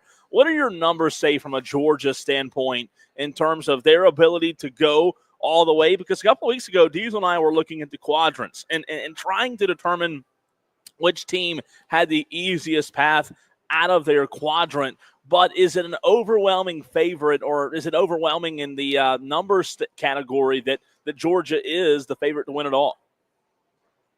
Georgia is a very interesting team for some of those reasons that you outlined there, Cole. And no, I don't think they're an overwhelming favorite to win it all, because I don't think there is an overwhelming favorite to win it all. Right now, I have 5 teams that have between a 12 and 20% chance to win the national championship, but no team is above 20%. So you got, a grouping of teams. Georgia is certainly in that grouping of what I would call kind of 5, co-favorites, if you will, to win this. Georgia, they do have a pretty favorable path, but Notre Dame is going to present a test. If Notre Dame gets by Indiana, I think Georgia fans are really rooting and should be rooting for Indiana, because if Indiana beats Notre Dame, I don't believe that Georgia is not going to make it to the national championship, because if Notre Dame is out, they will play Indiana in the quarterfinals. And then if they win that one, the semifinal game would be against Penn State, Boise State, or SMU. If I'm Georgia, none of those teams scare me. And so if I'm a Georgia fan, I'm pulling hard for Indiana, because I think we match up better with them than we do Notre Dame. And then I think their path to the national championship game becomes very clear. So I think their path is very, very good. It could get better on Friday night if Indiana were to win that game in South Bend. But for right now, Georgia, for me, if every team played their A-plus game, that's kind of how I think about it sometimes. If you play your A-plus game, can anybody beat you? I think Ohio State, for me, if they play an A-plus game, they're the best team in college football, in my opinion. The model doesn't support that, but in my opinion, if they play an A-plus game, they're going to win the national championship. I think Georgia is that next rung, though. Outside of Ohio State, I'm not sure that Georgia's best is bettered by any other team out there than perhaps Ohio State. So I think Georgia, absolutely, if they piece it all together and play well, is going to have a real chance to win the national championship. And I love their path to the title game, especially if Indiana pulls off the upset Friday. Kelley Ford of KFordRatings.com joining us here on the Fan Upstate. Kelley, I'm always fascinated by your what-if bracket that would see a much different looking field this year in the CFP if you just flip the results of the one-possession games. Army, Arkansas, Louisville, Baylor, Ole Miss, Nebraska, and Virginia Tech would all be making it in to your 12-team bracket. That's wild just to see how many of these teams lost a lot of one-possession games. Do fans that you deal with online when you present these what-if scenarios, do they usually take encouragement in knowing just how close they were into being into a good position this late in the season? Yeah, it's a great question, and I would like them to view it that way. Unfortunately, the reality is I believe it brings them more pain than comfort, because they're like, oh my gosh, we were right there, and now it's even more painful that we've lost all these close games. But just to reiterate, kind of, the playoff field that I would have in the what-if world, if every single one-possession overtime college football game had the opposite result, I apply my most deserving formula to those standings, those records against those schedules. The teams that get the buys, the number 1 seed would be Ole Miss, number 2 seed would be Virginia Tech, number 3 seed Nebraska. Nebraska fans hate hearing this at this point. The number 4 seed Baylor. The teams that comprise the first round games, we would have Army on the road at Georgia, Alabama at Texas, Arkansas at Notre Dame, and Ohio State at Louisville. That is, we're not too far away from a world in which one, if not more, of those teams that did not make the playoff but are in the what if would have actually been in the CFP. As a fan of those teams, I would take comfort in the fact that, hey, we were pretty darn close. Now, each of those teams has a different reason for why they didn't win.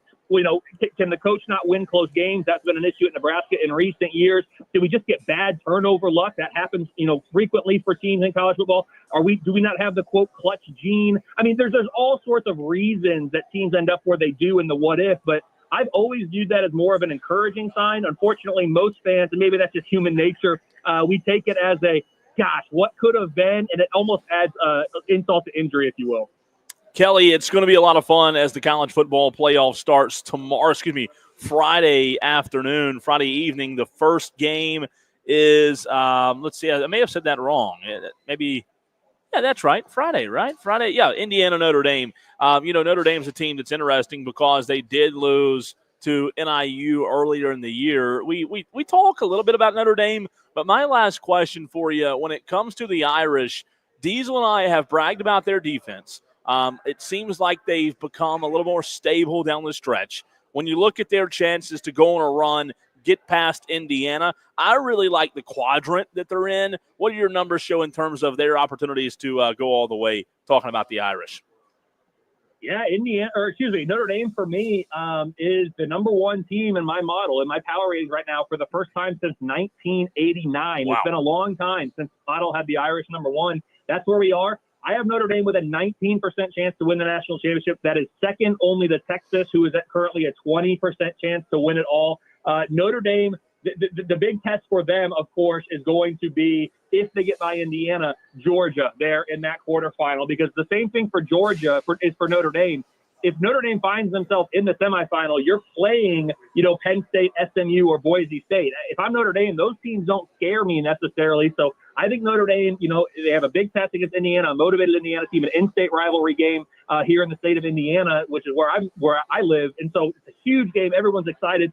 If Notre Dame is able to just treat this like a normal game, they have more talent than Indiana, and they should be able to win this one. I have a 76% win expectancy for the Fighting Irish on Friday night. To get past them, that's a huge game against Georgia. My numbers would favor Notre Dame in that game. I'm not sure Vegas would. My numbers would favor the Irish in that game. And if they get past that one, yes, their semifinal matchup is likely easier than either of their first two that they've played. And so it'll be very interesting for Notre Dame, but they are in that group of, 4 or 5 teams that my numbers think right now in this wide open field have a very legitimate chance of winning the national championship. Kelley, one more opportunity here to plug your merch on your website. And I love all your isms that you put on the back of this one particular T-shirt. Ratings don't equal rankings. Ranked wins don't matter. Record versus top 25 doesn't matter. I wonder if you believe that going to a quadrant system similar to what we have in college basketball might be a more accurate or better way to rate how good or bad a win or a loss is, especially in its application for determining a college football playoff field. So the quadrant system, the net quads that they use in college basketball certainly is an improvement upon the current format that we have, or the current criteria that we have in college football, because right now it truly is, the two things the committee always talks about is top 25 wins and your record against teams with a 500 or better record. Like those things, guys, I know we're at the end of the segment, those things truly do not matter. They are very, very poor indicators of the strength of a resume for any college football team. I don't care if your team grades well in those metrics or poorly. That doesn't matter. That is not a way to judge the quality of a team's resume. The quadrant system would be an improvement. Here's what I still don't like about the quadrant system, though, is that there's artificial cutoffs and arbitrary boundaries. The quadrant systems have the same. You got to bucket them somewhere. So whether it's 1 to 25 and then 26 to 75, what that implies, if let's say the cutoff is 75, what that implies is that a win against number 75 is significantly more meaningful than a win against number 76. Now, in college football, we only have 134 teams. That means something different than in college basketball, we have 364. But the point remains, you should be judged on kind of a continuous scale, if you will. 1, 2, 3, 4, 5, 6. There's no cutoffs. And also, the difference between number 4 and number 5 could very well be different than the difference between number 17 and number 18, or number 25 and number 26. It's not a linear continuum, but it is continuous. And I believe that's where we need to get from a college football resume ranking standpoint, is let's judge every single team on the merits of their schedule and of the opponent that they've played, on how the opponents actually are power rated. Let's not use these arbitrary cutoffs, because it takes us down bad roads, and ultimately it leads us to places where I don't think people are happy, and quite honestly, it's unfair for the teams that we're judging, because it's kind of a moving target. Kelley, great stuff as always, man. We appreciate you hopping on. Best of luck in your organizing and shipping that's going to be going on here in a few minutes, but we appreciate you taking time to hop on with us as always. Thanks, guys. Appreciate it. We'll talk to you soon. Kelley Ford, KFordRatings.com. Check his website out. It's the absolute best. We are going to give you a whip around of all of the sports news coming up in the very next segment. It's the Daily Wires next.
upstate. Getting you caught up on what's happening in the sports world. We call them the Daily Wires. It's the Daily Buzz. All the news packed into one single segment. In case you missed it last night, South Carolina defeated Clemson in men's hoops 91-88 in overtime. A big, big win for the Gamecocks. Another tough loss for the Clemson Tigers. Diesel, here's one that's fascinating. Didn't see this coming, but Michael Penix Jr. is now the starting quarterback of the Atlanta Falcons. We just had Brandon Leak on last week of 680 The Fan in Atlanta. Might have to get him back on. No man, kidding. This is a major development. This is huge. Raheem Morris announced this Tuesday night.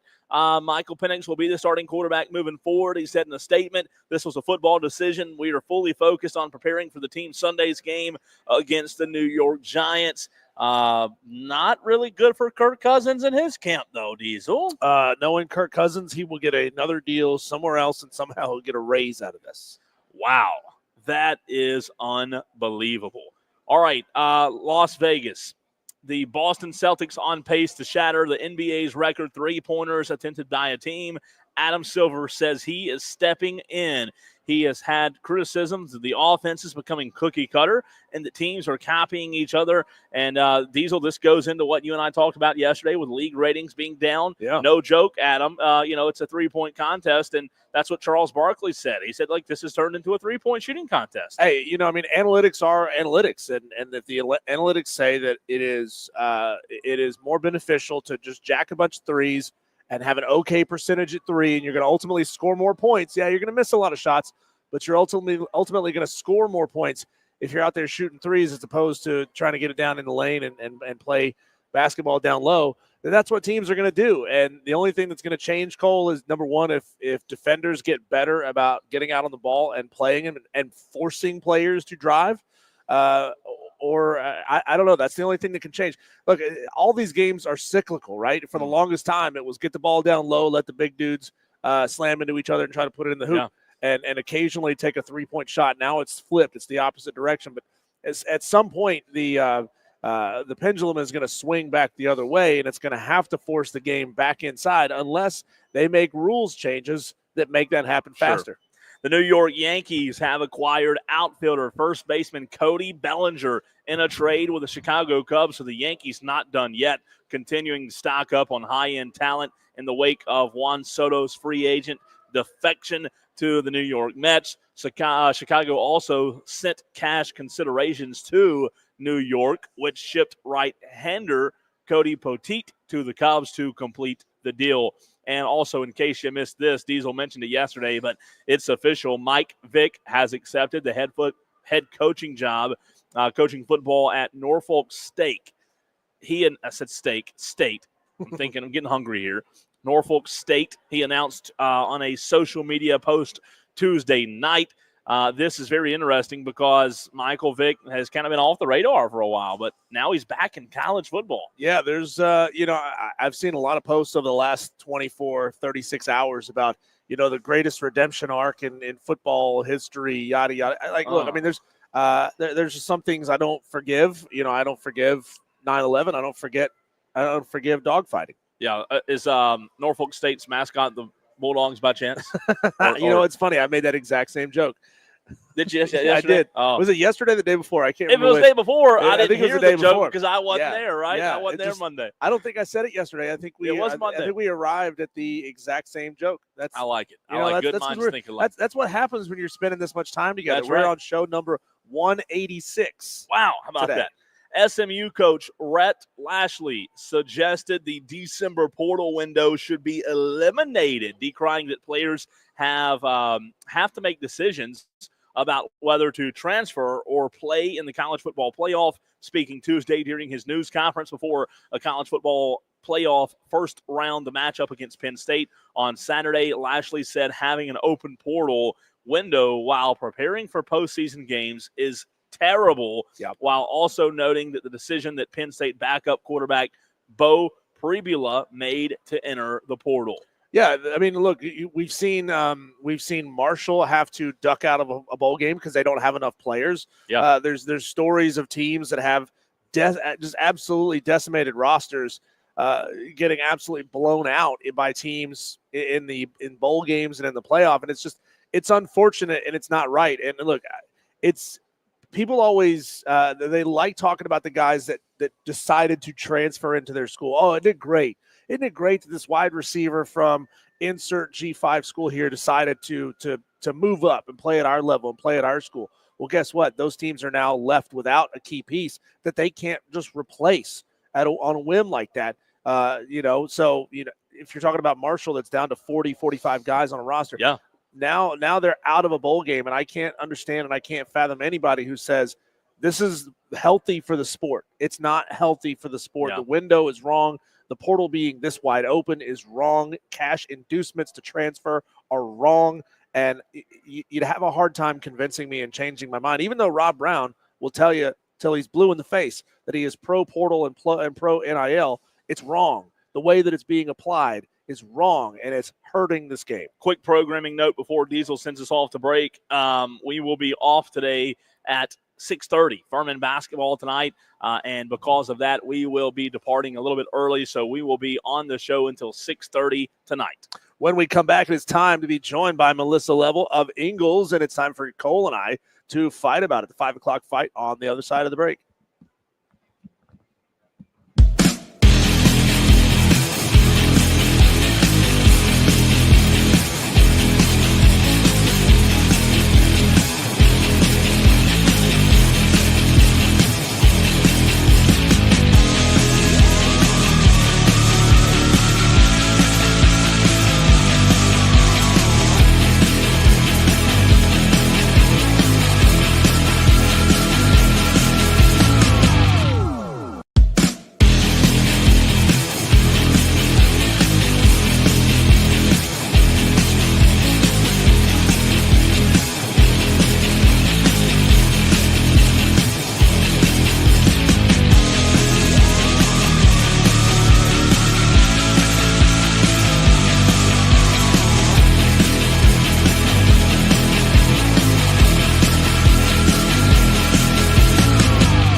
Wire to Wire with Diesel and Cole Bryson. Melissa Level joining us for the first time in a long time. We almost forgot what you look like. If we hadn't seen you on television a couple days ago at the high school state championship, we're like, oh, wait, she looks familiar. That's Melissa, right? Melissa from Ingalls.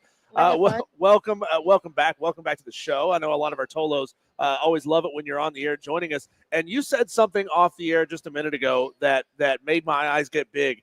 You said that you thought Clemson was going to roll over Texas. Oh my God! In the first round of the playoffs. Let me tell you, this is when you're going to see the difference between a bot team and a heart team. Wow. Okay, this is when you're going to start to see it, because when you have a heart team, you are a team, okay? Melissa. And you're going to pull together and you're going to make it happen. It's just something that these people want to play for Dabo. That's they bold. want to win, okay? Texas is a bot team, all right? And that team is maybe just great on paper. Because but they ain't you've got no to have pride. it. They don't. Well, But they got a divided locker room. You know, what's Arch Manning's going to be leaving, going someplace else, and I mean, you got divided locker room. You have a divided fan base. You don't have. It's run like an NFL operation. I want to say this before we get into the 5 o'clock fight, because I've been meaning to tell you this, but we hadn't seen you in 19 years. I know. Diesel and I talked about it a lot. Right. But we just want to say kudos to Ingalls, because we have not seen you guys since before the hurricane. The big storm, and what you guys did, aftermath, not only getting you guys back up and running, but helping the community right after. We talked about it. It gives me goosebumps today. It was inspiring, and that's why you guys are the best. So just wanted to say thank kudos. you for that. I have to tell you, it was Herculean from our point. We lost 100% of our dry goods, 100 tractor trailers. We had 4 stores that were damaged so much they had to stay closed. But then on top of that, that's our distribution center. We had no credit card use in any of our stores. So I mean, it was like this giant team of 5.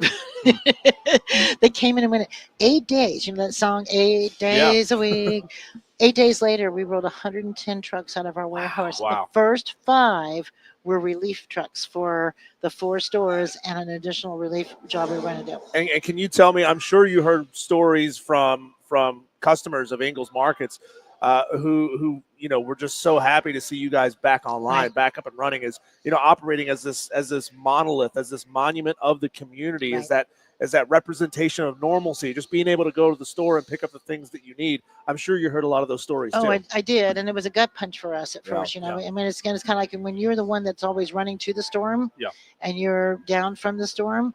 But we found a way to do it, and our customers were just amazing. We have amazing customers, and to be honest with you, the amazing customers that we have not only helped us get back on our feet, they're helping the whole community get back on their feet. Sure. It is absolutely amazing stories that you hear, but we're glad to be back. The stores that we opened one of the 4 stores this past weekend, reopened it. It's in a food desert. We really needed to get that up and running because they didn't have a lot of other choices to shop, but we would go up there and hand out bags of essentials and everything, so people still had something to do. And Mr. Engel and our president, Mr. Lanning, would be there with us handing out bags, and the managers talking to every single customer. That's I have awesome. never been prouder to be a part of the Ingalls team. That's so awesome. Well, you talked about gun punches there. Let's go to punches in the jaw, punches in the head, elbows in the face. It's time to go into our 5 o'clock Here we fight. go. Ben? Leaving unscathed. 3 topics, 1 winner.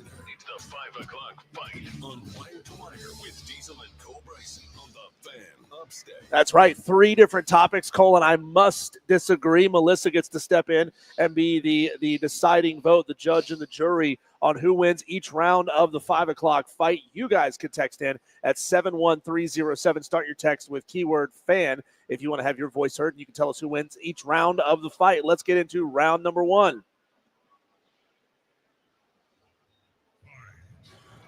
Melissa and Cole, I'm going to go a little off road because I think Melissa kind of answered your round 1 question in the setup here. Apologies for that. My question is Mike Norvell spending half of his paycheck or donating half of his paycheck to Florida State's NIL a wise decision? Yes or no? Cole, I'll let Melissa start as you have a little bit of Chinese I'm good. food. I'll start because Melissa's the deciding factor. It's an absolute great decision. I mean, it's the best decision. it's a tone setter for the rest of college football. Not only what he's doing, what Travis Hunter did by donating some of his NIL to the own collective. I think it starts at the top, and what he's done shows that, hey, if we're going to be recipients, we also have to be givers.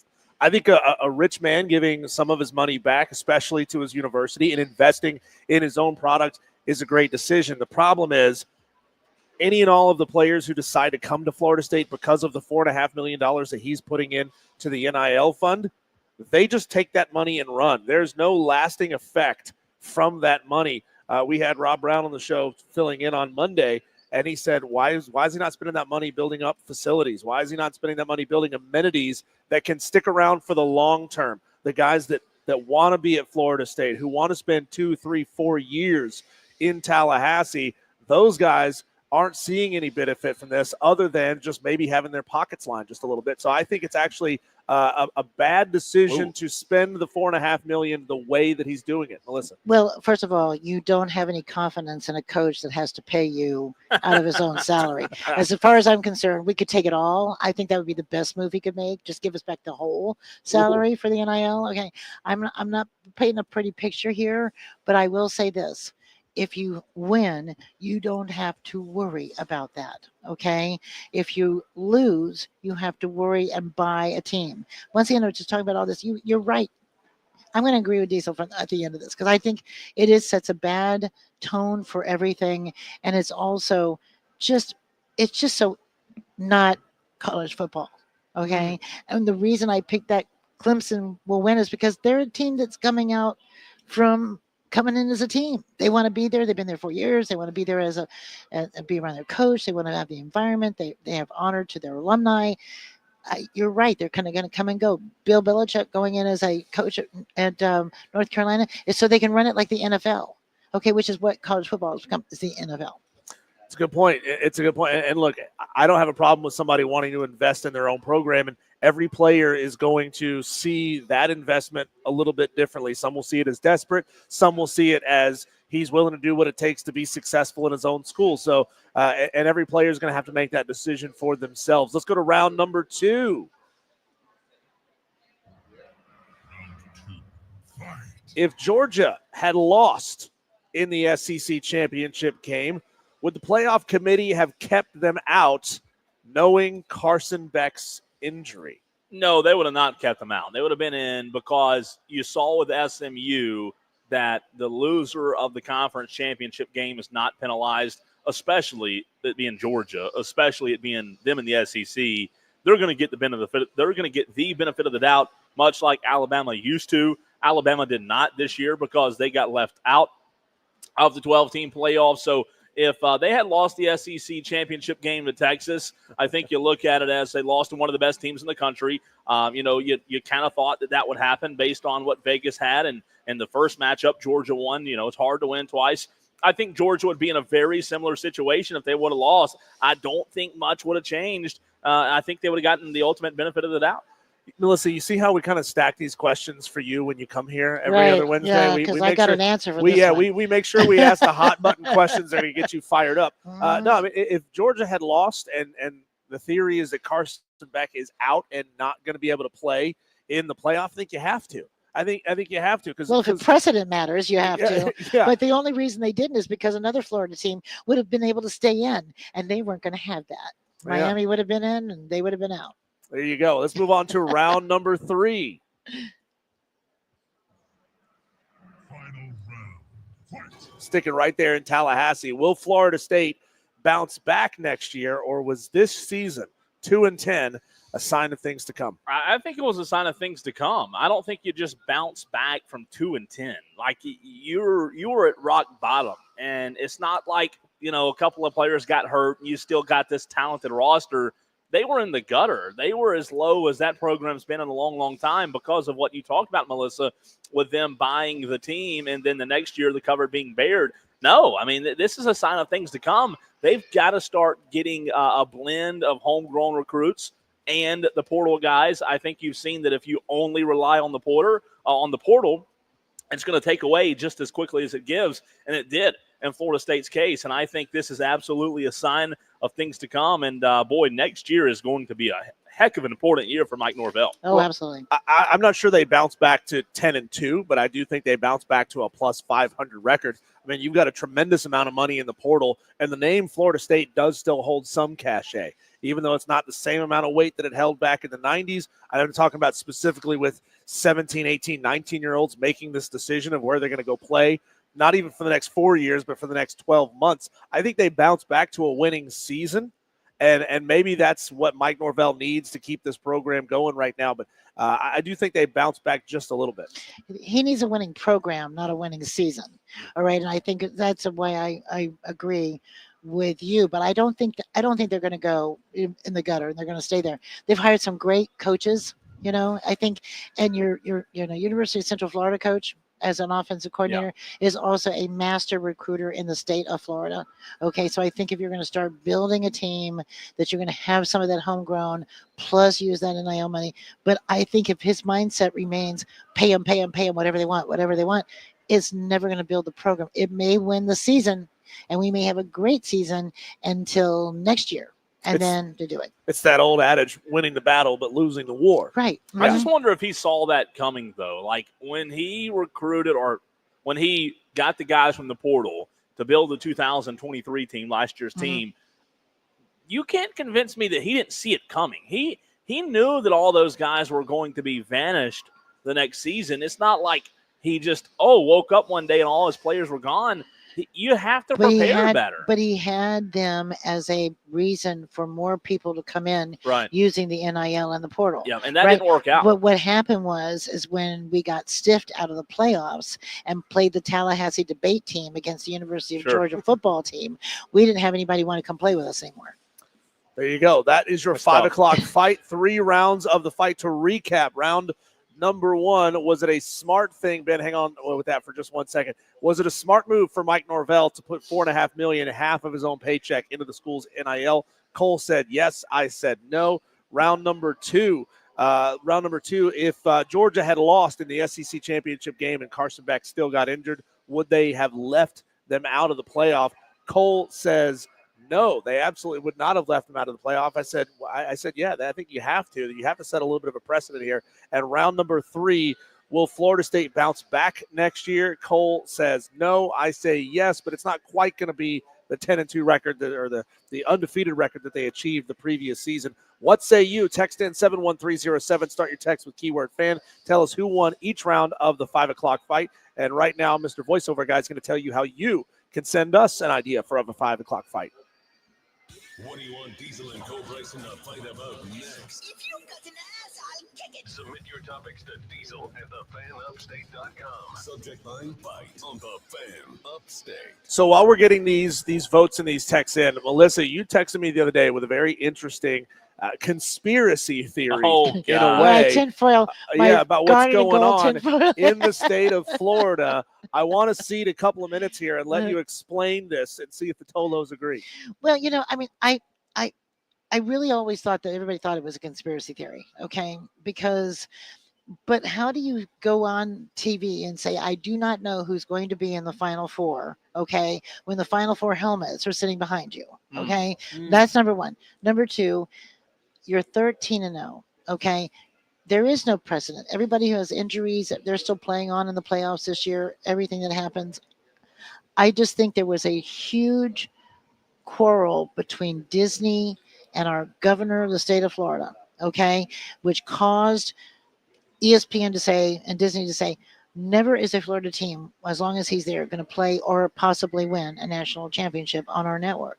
Wow. Okay, and I believe that Miami missing out is yet another signal of that, okay, because there was other opportunity for them to stay and for other teams to go out. So let's talk about that, because one of our Tolos who turns it on and leaves it on every day, Matt Kraft, he's a big Miami fan. And we had this conversation for probably 2 straight weeks about Miami getting left out. But when you go by the rules that were set of the ACC champion getting in, the loser not being penalized, so they're also in, do you really want to count on being the 3rd ACC team in? Diesel and I talked about it. I didn't see them putting 3 ACC teams in And I don't think Miami deserved to be in. I think it would have been interesting if there wasn't a requirement for the ACC and SEC teams to get in. I I said think that as they well. would have utilized that as an opportunity to keep Miami Yes. out. Okay, I just don't believe that a network, okay, with its advertisers owned by a huge conglomerate, should be allowed to have that much control over the final. Say it's a media operation. It's not a win and lose record. It's a media operation. When it comes down to it, that's it. And I love to see it go more like, even the big dance, right? You look at that, even that you still have multiple networks involved. You have lots of opportunity. You have a committee. I just believe that I think that as long as ESPN and Disney have their hand on it, they're gonna give it to Ron DeSantis anytime they can. Well, Melissa, we could talk for an hour about monopolies that are building up in this country. Right. We could spend a lot of time talking about that. Ticketmaster, Disney, ESPN, all that stuff. Very fascinating Absolutely. conversation. Texter 71307, who's winning each round of the 5 o'clock fight. Tolo Steve, who says OH. Anybody? IO. Says Diesel. The only reason he did it was to save his job about Mike Norvell. Right. Texter says round 2 goes to Cole. Round 3 goes to Cole. Man, I'm getting my butt whipped You are. There you on go. this one. Not good. We got a lot of Tolo's messaging in as well. Keep them coming. 71307. Let's build up these votes before we start pounding a lot of these out there. You know what's interesting, though, Melissa? I just do believe that at the end of the day, conspiracies aside, I think the record, and I talked about this with Diesel, I think a precedent was set this year that you cannot be a 3-loss team. You cannot be a 3-loss team and get in.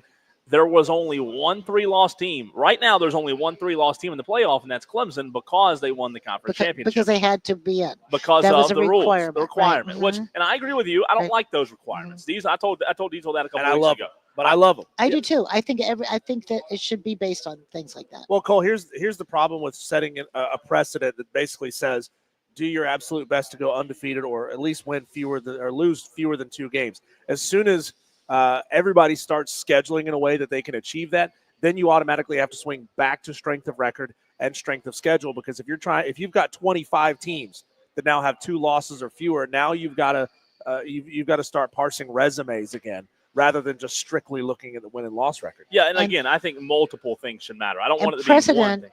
Georgia should not be there, even if they won the SEC championship, because their quarterback is. Well, again, that was if one they of had the, lost, but then- that's a requirement that y'all just said y'all like. But I mean, the thing is that they if that had happened and they had lost, that if they'd stayed in, that would have been based on something totally different than what it should be based on. Right? I know, but again, y'all just said y'all like the precedent I or the do like rules, it. but the I do rules like it. said even the loser doesn't get penalized. Yeah, but it So just so I happens to don't be like that that. Miami was right there on that bubble. I don't think the loser just to think it- say the loser of a conference championship game should not be penalized. I don't like that. Yeah. You've got to open it up to where there's not too many rules set to where you can't be flexible. You got to have flexibility. Especially in a weak conference where you have 3 lost teams that are playing each other. They could do that. I mean, it could be that way. Yeah. And so you're going to have a situation where the other team ends up with 4 losses, right? They couldn't do it. But Cole, could you get imagine? Being penalized or getting a negative grade on an extra credit assignment in high school? Conference championship games are extra credit. Right. You've got 8 teams playing in conference championship games where everybody else who's also in the mix not playing in those games. So it is extra credit. It is not a part of the schedule. It's an extra game in the schedule. I don't agree with that. I don't see how you can be penalized for a performance in a game like that when other teams aren't even playing in those games. I agree. But I also think there's this fog of this little mushy part of those 5 teams that can be in and out, right? Those are where you have your difficulty. Okay. And that conversation is why this thing is going to expand to 16, and then people are going to complain that 17, 18, 19, 20 should have been in this thing, and then it's going to expand to 20. Do you think maybe 100 years ago that's what happened in basketball? Now it's up to 64? Yeah, God, yeah. Might as well just put every team in the basketball tournament Back at this in point. days, and something AD was like, we only had 4 teams.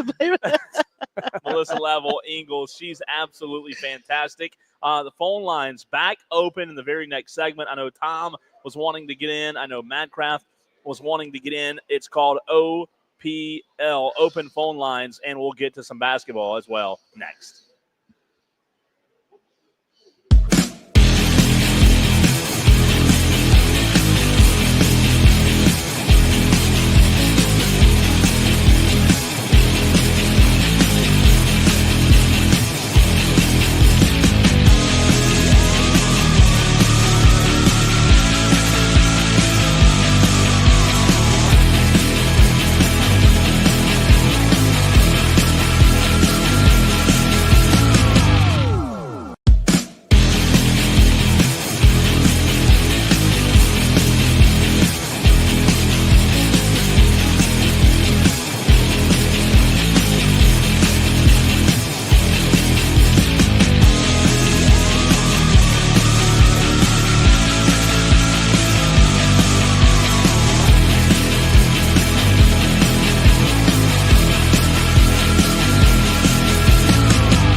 Continuing the conversation as we are rolling along here in hour number 3 of the program.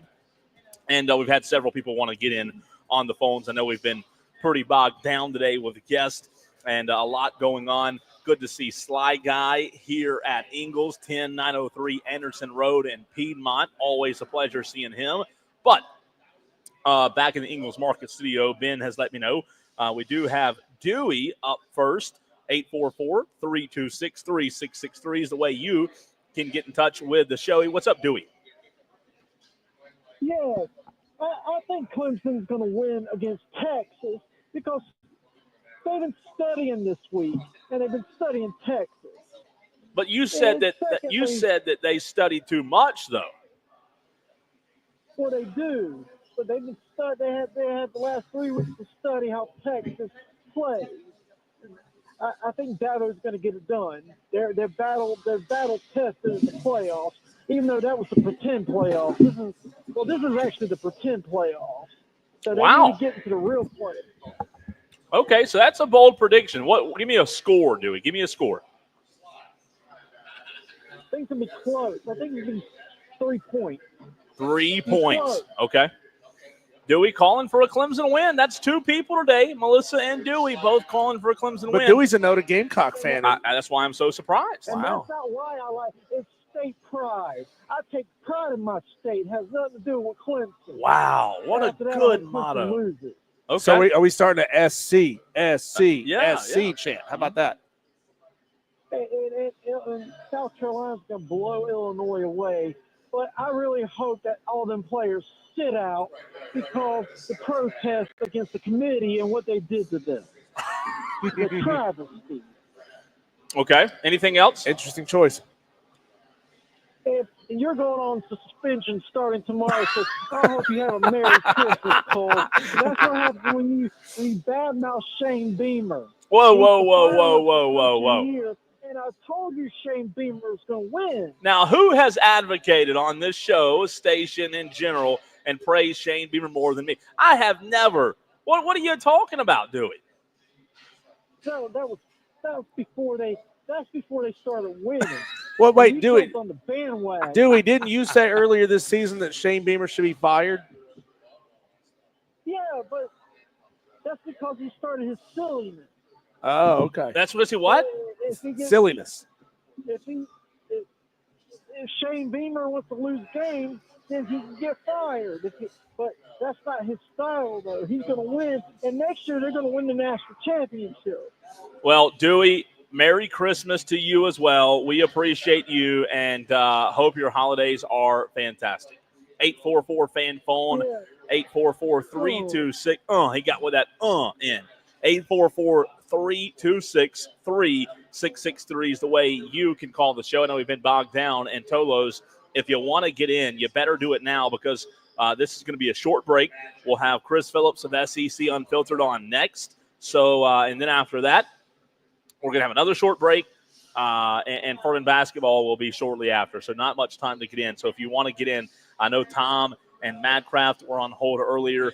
So if you two or anybody else wants to get back in on the conversation, do so now, 844-FAN phone. And we're also running out of time, Tolos, for you to get me your upset picks. Now, if you did not send me a pre-Christmas bowl game upset pick on Monday, Tuesday, I'm going to give you one more day. You got today to get that in, and that's your last chance to get in your pre-upset picks. And you can also pre-Christmas picks. And you can also send me your post-Christmas upset picks as well. So I've got to get one. You got to get one. You got to get one of both, right? I've already done my. You've got your pre. Okay. SMU. You need to get your post-Christmas upset pick in. Okay. So Tolos, go to ESPN.com. Find a game where you think the betting underdog will win the game outright.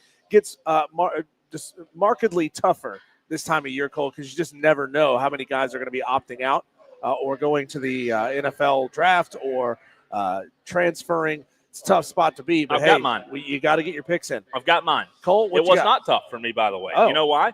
I just found the highest point spread, and I took it. We do have Madcraft. Because I'm taking Louisiana Tech plus 16.5 over Army. Listen, if I'm going to make this thing look pretty at the end of the year, I've got to hit big. Either that or you're going to go out in a blaze of glory. That's right, and it's probably going to be a blaze of glory. Give me La Tech over Army plus 16.5. Speaking of Blaze of Glory, let's go to the phone lines right now and bring on Madcraft, who's got something to say. Madcraft, what's on your mind? Oh, yeah, I was going to go back to the original segment earlier today. I was going to say, absolutely, without a doubt, South Carolina blows the doors off Illinois. That game's not close in any measurable account at all. Really? With Clemson, though, I disagree. Well, I don't disagree. I take the opposite stance that Diesel does. I think that the biggest thing for Clemson is going to be their defense, and it's really going to come down to they need to win the turnover margin. Man, I wish somebody would have said that earlier. Huh? I wish somebody would have. Say No, I don't know. Did you not Tolo, I Madcraft? remember you saying that. Well, if you were Toloing, You're in that segment. Okay. if you were Toloing, you would have heard when Diesel gave his. I said that Clemson's defense winning the turnover margin is going to be the key. I did. I agree with you. Listen, look at us, Madcraft, agreeing. I agree with you 100%. Yeah, where we disagree, though, is I got Clemson winning 27-17. Oh my God! Based on what? Yeah, Based on what? Anyway, but hey, listen, they're gonna show up. You know, Show up. this is Dabo's best moment. Oh This is my! Dabo's best moment. That was There a you go. heck of an explanation, by the Anyway, way. Yeah. Anyways, Also want to say, really cool flashback to Monday when Brett was saying Heisman favorites for next year. And he said Lenora Sellers is probably a big one to be a favorite. I thought that was pretty cool. And then lastly, I don't know if Melissa's still there, but to FS2, Mike Norvell, are you sure that they didn't ask him to give some of that money back? Say, hey man, listen, you really messed this up with the DJU deal, and that was you got 2 wins off of that. Listen, I need some of that money back. well, may have, Madcraft. Good point. Hey, Madcraft, Merry Christmas to you. I know I won't see you again until the 30th, so I hope you have a wonderful Christmas. I'll be off the rest of this week and next week. Yeah, Merry Christmas to y'all both. Appreciate you, Madcraft. Tom, we need Tom to jump back in as well. Call us up, 844-FAN phone, 844-326-3663. Diesel, where Tom lives, when it gets dark, the phones go down. So I don't know that that'll be happening. I do believe the phones kind of go down in service out in Somerville and parts of Somerville where Tom lives. So we'll see if that happens. But in case you missed it, if you just tuned into the show, what a heck of a basketball game it was last night as South Carolina defeated Clemson in overtime, 91-89. Just a really good basketball game. And my worry is, and again, phone lines are still open, but getting back into it, my worry is Clemson with this loss to Memphis on Saturday and this loss to South Carolina last night, if they trip up too many times during ACC play, that's where I'll be concerned. Now, if they run the table in ACC play, they finish top 4, last night's loss won't be the biggest thing in the world. However, if they do trip up in conference play, the Memphis loss and the South Carolina loss will come back to haunt them. Well, like I said, it all depends on where South Carolina ends up at the end of the season. And, that in that sense, the SEC being such a gauntlet and so many more programs stepping up and elevating what they do, South Carolina could be a considerably better basketball team and program this year and still not finish with the best possible record, which then makes that loss look far worse for Clemson later on down the line, and especially when you pair that with it being a back-to-back loss. That is something that Clemson needs to keep an eye on that very well could keep them time out. on the line. And let's go to the phone lines right now and bring on Tom from Somerville. Tom, how are you, bud? Oh, I'm doing great, Diesel. Hey, Tom, did you get my message last night? I did. Thank Good. you, Diesel. Good. Thank you. So Here we go. I was just calling, see if Cole's ready to sing. Yeah, I do have it. Are you going to sing it with me? Yeah, I'll be happy I didn't know if that was the bet. Now, do both of you know the melody that this goes to? Oh, no, not the melody. I have the lyrics. Oh, I know you got the lyrics. Do you know how the song goes? No, I have no idea. Oh, I'm gonna God, make he it don't up. even know how the It's song gonna be goes. bad though. I tell you what, I don't know if we can. Oh, you know what, Tom? All right. Yeah, you got to sing it with me. And by the way, just for those tuning in that don't know, Tom and I had a bet. South Carolina wins. I had to sing the South Carolina fight song. Clemson wins. Tom had to sing the Clemson fight song or alma mater? Alma mater. I'm sorry. Okay, here's what I'm going to do. I'm going to pull up the alma mater on my phone. This may get us a content strike, but whatever.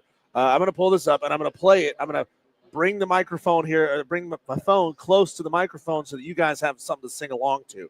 How about that? All right. You guys ready? Ready, Tom? I'm ready. Okay, here we go. Here we go, guys. Hail the Carolina and sing thy high praise with loyal devotion, remembering the days. That makes it worse, by the way. When proudly we sought thee, thy children to be. Where you at, Tom? Put your hand in the air like you're holding a shot glass, it says. Here's a health, Carolina, forever to thee. Is that good? That's good, Tom. That's good. I don't know what you guys were singing because the song is still going. It's still got 10 seconds. Well, that's the wrong one. That's the wrong one. Tom and I, we hit. I think we did great. Tom. Yeah, with the slight delay, I think we did pretty good. I'll say this. Man, that basketball game last night had me pull my hair out. That was the last 7 minutes of that basketball game in regulation was about as good of basketball as you could have hoped for. Hats off to that Ian kid from Clemson. I mean, he's a good basketball player, but he's just not as good as the Gamecocks. And the Gamecocks, like I told you last night, they were going to rise to the occasion, and they rose to the occasion. They did. And that was a big win. They had to have it. And Lamont Paris, man, you got to fear that quarter zip, as those kids say these days. But man, it was a good win. I think Clemson's still a good basketball team, but they ain't as good as the Gamecocks. Thanks, there you Tom. go. That is Tom. We got to run. Somerville. We appreciate it. On the other side of the break, let's go ahead and jump out right now. We bring on Chris Phillips of SEC Unfiltered, answering your burning questions about the Southeastern Conference, both football and basketball on the docket. You can get your questions to us at 71307. Start your text with keyword fan.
Our next guest is fresh off the slopes. Definitely want to get an injury report and make sure that that nothing's broken, nothing's strained, nothing's pulled, and that he's going to make it to the bowl game. We go to Chris Phillips of SEC Unfiltered right now. Chris, how you hanging up? Hey, holding on, man. It's been a while, probably since you've been out there on the slopes. Did you make it off in one piece?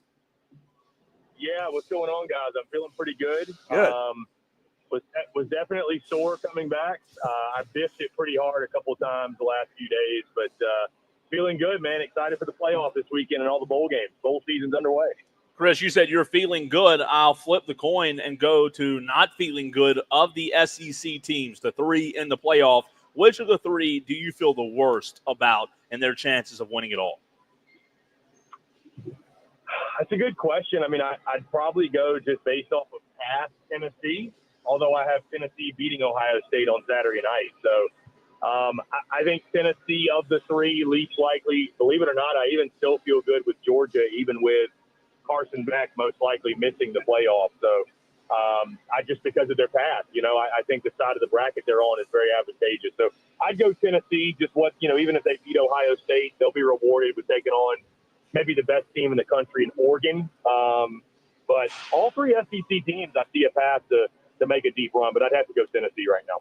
Chris, earlier this week, I had a journalist on who's covered the ACC for almost 40 years tell me that he believes internally the ACC schools are divesting money away from basketball and into football. As a conference, we've seen the SEC kind of take maybe a similar strategy where it's been pump everything you can into football and then let basketball take care of itself. Is that a smart strategy for the ACC to try to copy what the SEC has done there? Yeah. I mean, I guess since football is king, but I tell you, whatever the SEC is doing on the hardwood is working because I don't know if you guys saw the latest bracketology. There are 13 SEC teams in that latest bracketology to get into March Madness. So I think we could be in store. We're off to the best start ever of SEC basketball for a season, guys. The SEC is 50-4 in the month of December, just to give you some perspective how good they've been in non-conference play. But, I mean, listen, you hate to say that you have to take away from other sports to keep up, but, and I don't know if that's really an SEC problem, right? I mean, they've allocated most resources to football, but there's so much money to go around. It's not like basketball is hurting or anything. So, but yeah, if the ACC feels like they got to put more resources into football, then, that's the best strategy for them moving forward. I mean, you got to do something and think outside of the box when, you're one of the lesser than conferences. Chris, in the world of college football, having a very good coordinator, and I know very good might get a little pushback from South Carolina fans, but having a good coordinator that has NFL experience is a double-edged sword because you always have to be thinking about his replacement. Dabo Swinney was a victim of that at Clemson, but now we talked about it yesterday. It's almost like, I don't want to not give Carolina credit here, but it's almost like Mike Shula fell into the lap of South Carolina at the perfect time of his career as he was named the OC. Your thoughts on that hire and if that can elevate the Gamecocks to a potential playoff appearance in your mind? Yeah, it was definitely an easy hire. Shula already being on staff, I do wonder if Shane Beamer maybe had that in mind when he brought him on as an analyst, that he could be the OC of the future in Columbia. To your point, Dowell Loggins gets the opportunity at Appalachian State. I wish him the very best and hope he wins tons of ball games up in Boone. But, I'll say this. I don't really know what to expect. I'll be totally honest when it comes to Mike Shula. He did coach Cam Newton with the Carolina Panthers, which, you kind of connect the dots or connect maybe Lenora Sellers could be Cam Newton 2.0 to a degree. He's worked with mobile quarterbacks. I mean, that gives you some confidence. The good news for South Carolina guys is this. No matter how you feel about Mike Shula, they've got a player under center that can make a lot of OCs look really, really smart. So I think that's what you lean on moving forward. I mean, there's not a lot out there that tells me that, Mike Shula is the best OC in the conference now, but these guys are all kind of a risk. So, again, I think the fact he's worked with Cam Newton, he's worked with mobile quarterback, I think they certainly could have done worse, and it did kind of work out to where it was, he was already on staff, and it was an easy move, and we'll see if it pays off. I'm honestly, man, kind of 50-50 on it. But the good news is you got a guy in Lenora Sellers that, again, I think is going to make him or any OC that got that job looked really smart at times. Chris, does Texas ultimately have to play their worst game of the season to lose this game against Clemson? Clemson doesn't have much of a run game. They're so banged up at the running back position.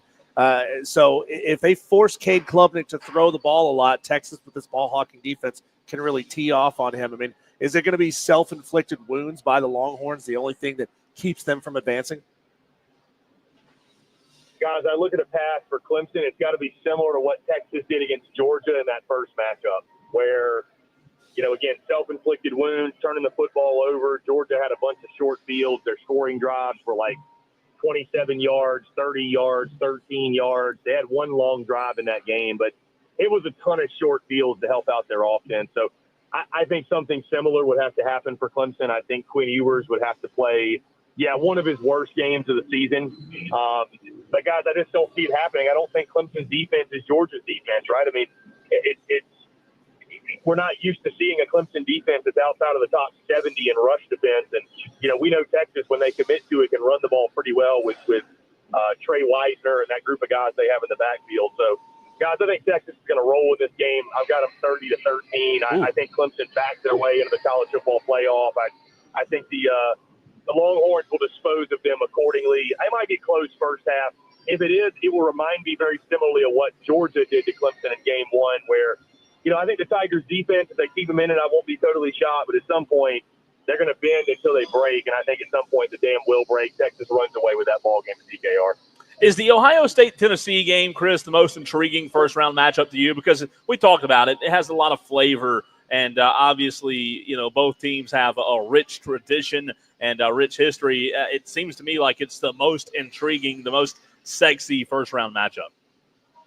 Easily, Cole, the most intriguing game. I think that when we all envisioned the 12-team college football playoff in round one and on-campus games, this is what we had in mind, right? A big-time blue blood matchup between blue blood programs, SEC, Big Ten, whatever the conferences may have been, and an environment like what the Horseshoe is going to be like on Saturday night. Although there'll be a lot of Tennessee fans, there'll be a lot of orange up there in Columbus if you guys aren't paying attention. So they're going to be up there. But no, I mean, this is what we envisioned. I think when you look at these two teams, the dynamics, the storylines, Tennessee's got run game and defense that'll travel. Ohio State's obviously a very talented team, but they're in an interesting place right now coming off of the loss to Michigan. Where are they at mentally? There's so much pressure on Ryan Day. If it comes down to quarterback play, who do you trust more, Nico Iamaleava or Will Howard? Like I said, guys, I'm going with Tennessee in the football game. I like the Vols. And if it comes down to quarterback play, I do trust Nico Iamaleava. And, again, I think Tennessee's got things that travel, which are running game, defense. I think a late interception seals it, and I think Tennessee gets the W. So, but no, for sure, Cole, it's the most intriguing game. This is what we all envisioned when the 12-team college football playoff was rolled out. Chris, I need not one but two upset picks from you. One from the pool of pre-Christmas bowl games, and yes, that does include the first round of the college football playoff games. And then I also need a post-Christmas bowl game pick from you. All right, so pre-Christmas, give me Tennessee. I'm picking Tennessee outright. I like the Vols 23-17. My final score in that one. Bonus play, by the way. Love the under in both of the first round college football playoff games, SEC, Texas, Clemson, and Tennessee and Ohio State. For my other upset pick, guys, let me go. I'm actually looking at the list right now. Let me go. Oh, man, there's so many.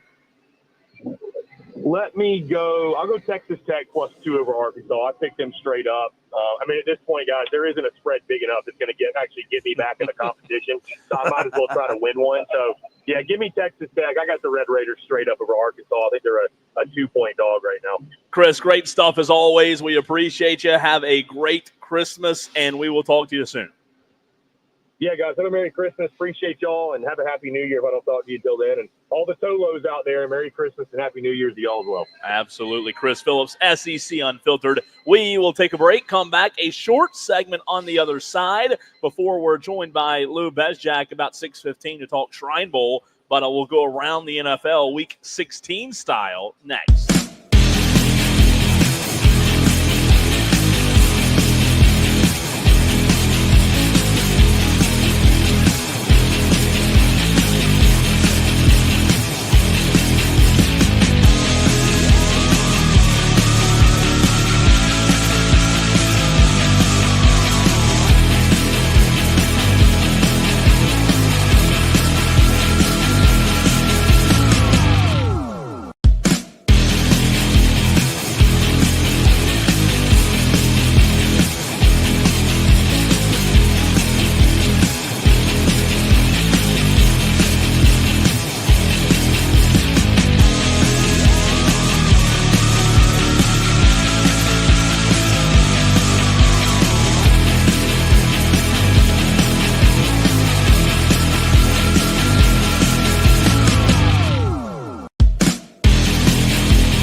satisfying sports talk from start to finish. You're going wire to wire With Diesel and Cole Bryson. on the Fan Upstate. Final segment of the show. Your last chance to get your thoughts in. 71307 keyword fan. Also on the Renewal by Anderson of the Carolinas fan phone. 844 fan phone. That's fan with an F. Breaking news before we go to the phone lines, Diesel. I thought you'd like this. 21 minutes ago, just in, Vandy quarterback Diego Pavia has been granted another season of eligibility. So the 2025 return of Diego starts today. How about that? That's exciting for Vanderbilt. That also sets a precedent that and the petition was based on the fact that or the supposition that any seasons that you played at a junior college shouldn't count against your eligibility. So that's really fascinating, Cole. I mean, think about the possibility in the extreme to which you could take this. If you're a really good quarterback, but a team feels like you need some developmental work, for example, a school could park you at a school for 4 years to get you all the development they can, and then bring you in, and you'd have 4 years of eligibility. Yeah. So you'd be 8 years out of high school by the time you're playing senior ball in college. Be interesting. Texter says, guys, Texas has 0 ranked wins. The only ranked team they played beat them twice. All in for Clemson. In parentheses, I married a Clemson girl, says the texter. If Ewers plays as bad as he did against Georgia, there's a real chance. That's Ramondo Azteca texting into the show, 71307. Let's go to the phone lines. If Quinn plays that bad again, they're going to yank him and they're going to put in Arch. Probably so. Phone lines, 844-326-3663. Hurricane Jeff wants to weigh in on the conversation. What's up, Hurricane? Harold first. Okay, Harold Or in Gerald, Green. Gerald first. Harold in Greenville first. My apologies. Harold, what's up, buddy? That's okay. I told you producer. All I want to do is wish you a Merry Christmas. Because I won't be able to talk to you December 30th, and I'll get more into the bowl games, you know. But, I've really enjoyed y'all's station, coming on and participating with it. But I wish you a Merry Christmas, Cole. And by the way, I was shocked to know you're not but 28 years old. So is that right? Is that right? It is right. He only acts like he's 22. That's right. That really floored me. My oldest son's twice your age. But anyway, you Harold, got the sound of somebody in the 30s, Yeah. Anyway, Merry Christmas to you. Merry Christmas. Appreciate you. December 30th. Sounds good. Thank you for interacting on the show, Harold. Very much appreciate it. Harold's one of the best, man. Harold in Greenville. And now Hurricane Jeff, is that right? That's correct. What's up, Hurricane?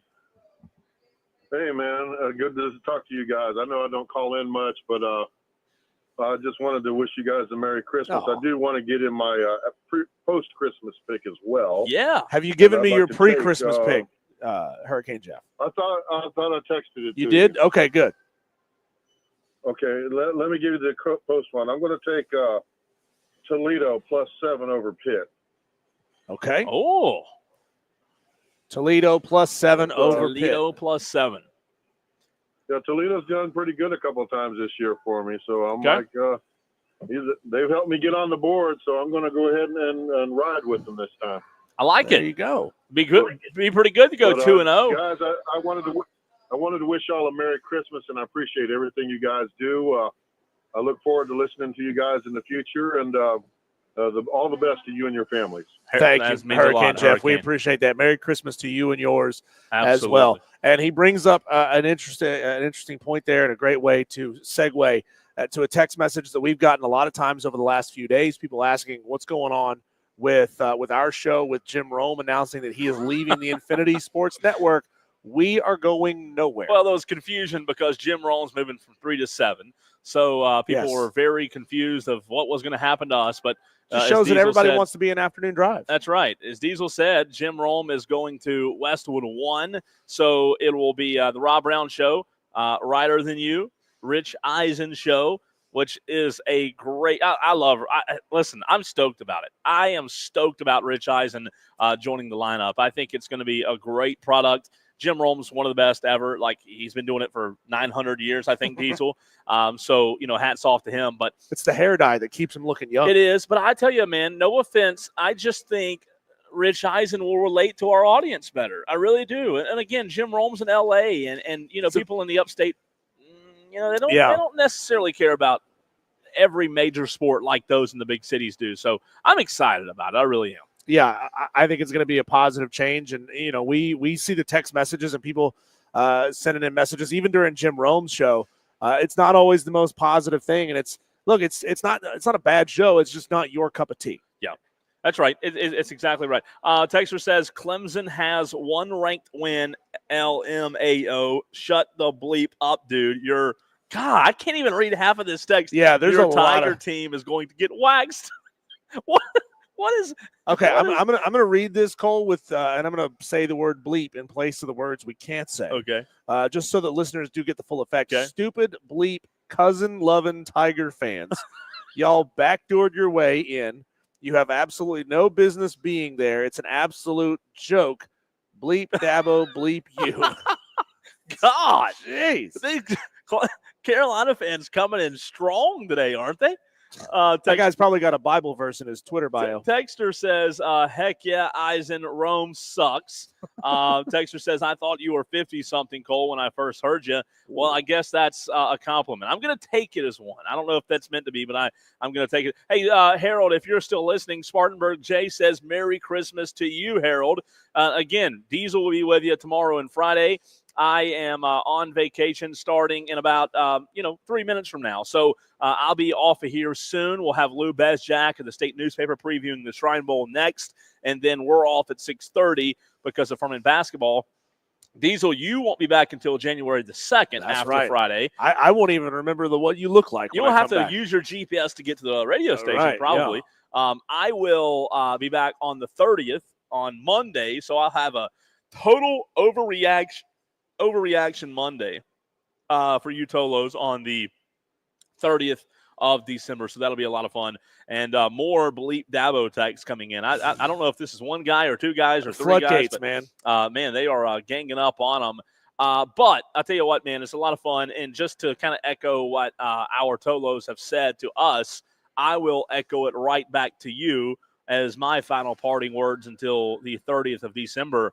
As much as you guys have told us how much you've enjoyed the new show since March, we have enjoyed it just as much, if not more than you, because without you, the show is not the same. The Tolos, you guys have ran with the Tolo, the name Tolo, and y'all are I'm telling you, Diesel, you and I talk about it off the air. It's more interactive now than it's ever been. Yeah. And you Tolos are the reason why. So let's keep this thing going, and in 2024, bring it even stronger. We've all grown up listening to various different kinds of radio, whether it be sports talk radio, whether it be, the famous morning shows like Howard Stern and guys like that, the Ryan's Guys morning show as well. And, you hear when these shows start getting really good, it's when they have a cast of regular characters. That's right. They call in and text in all the time.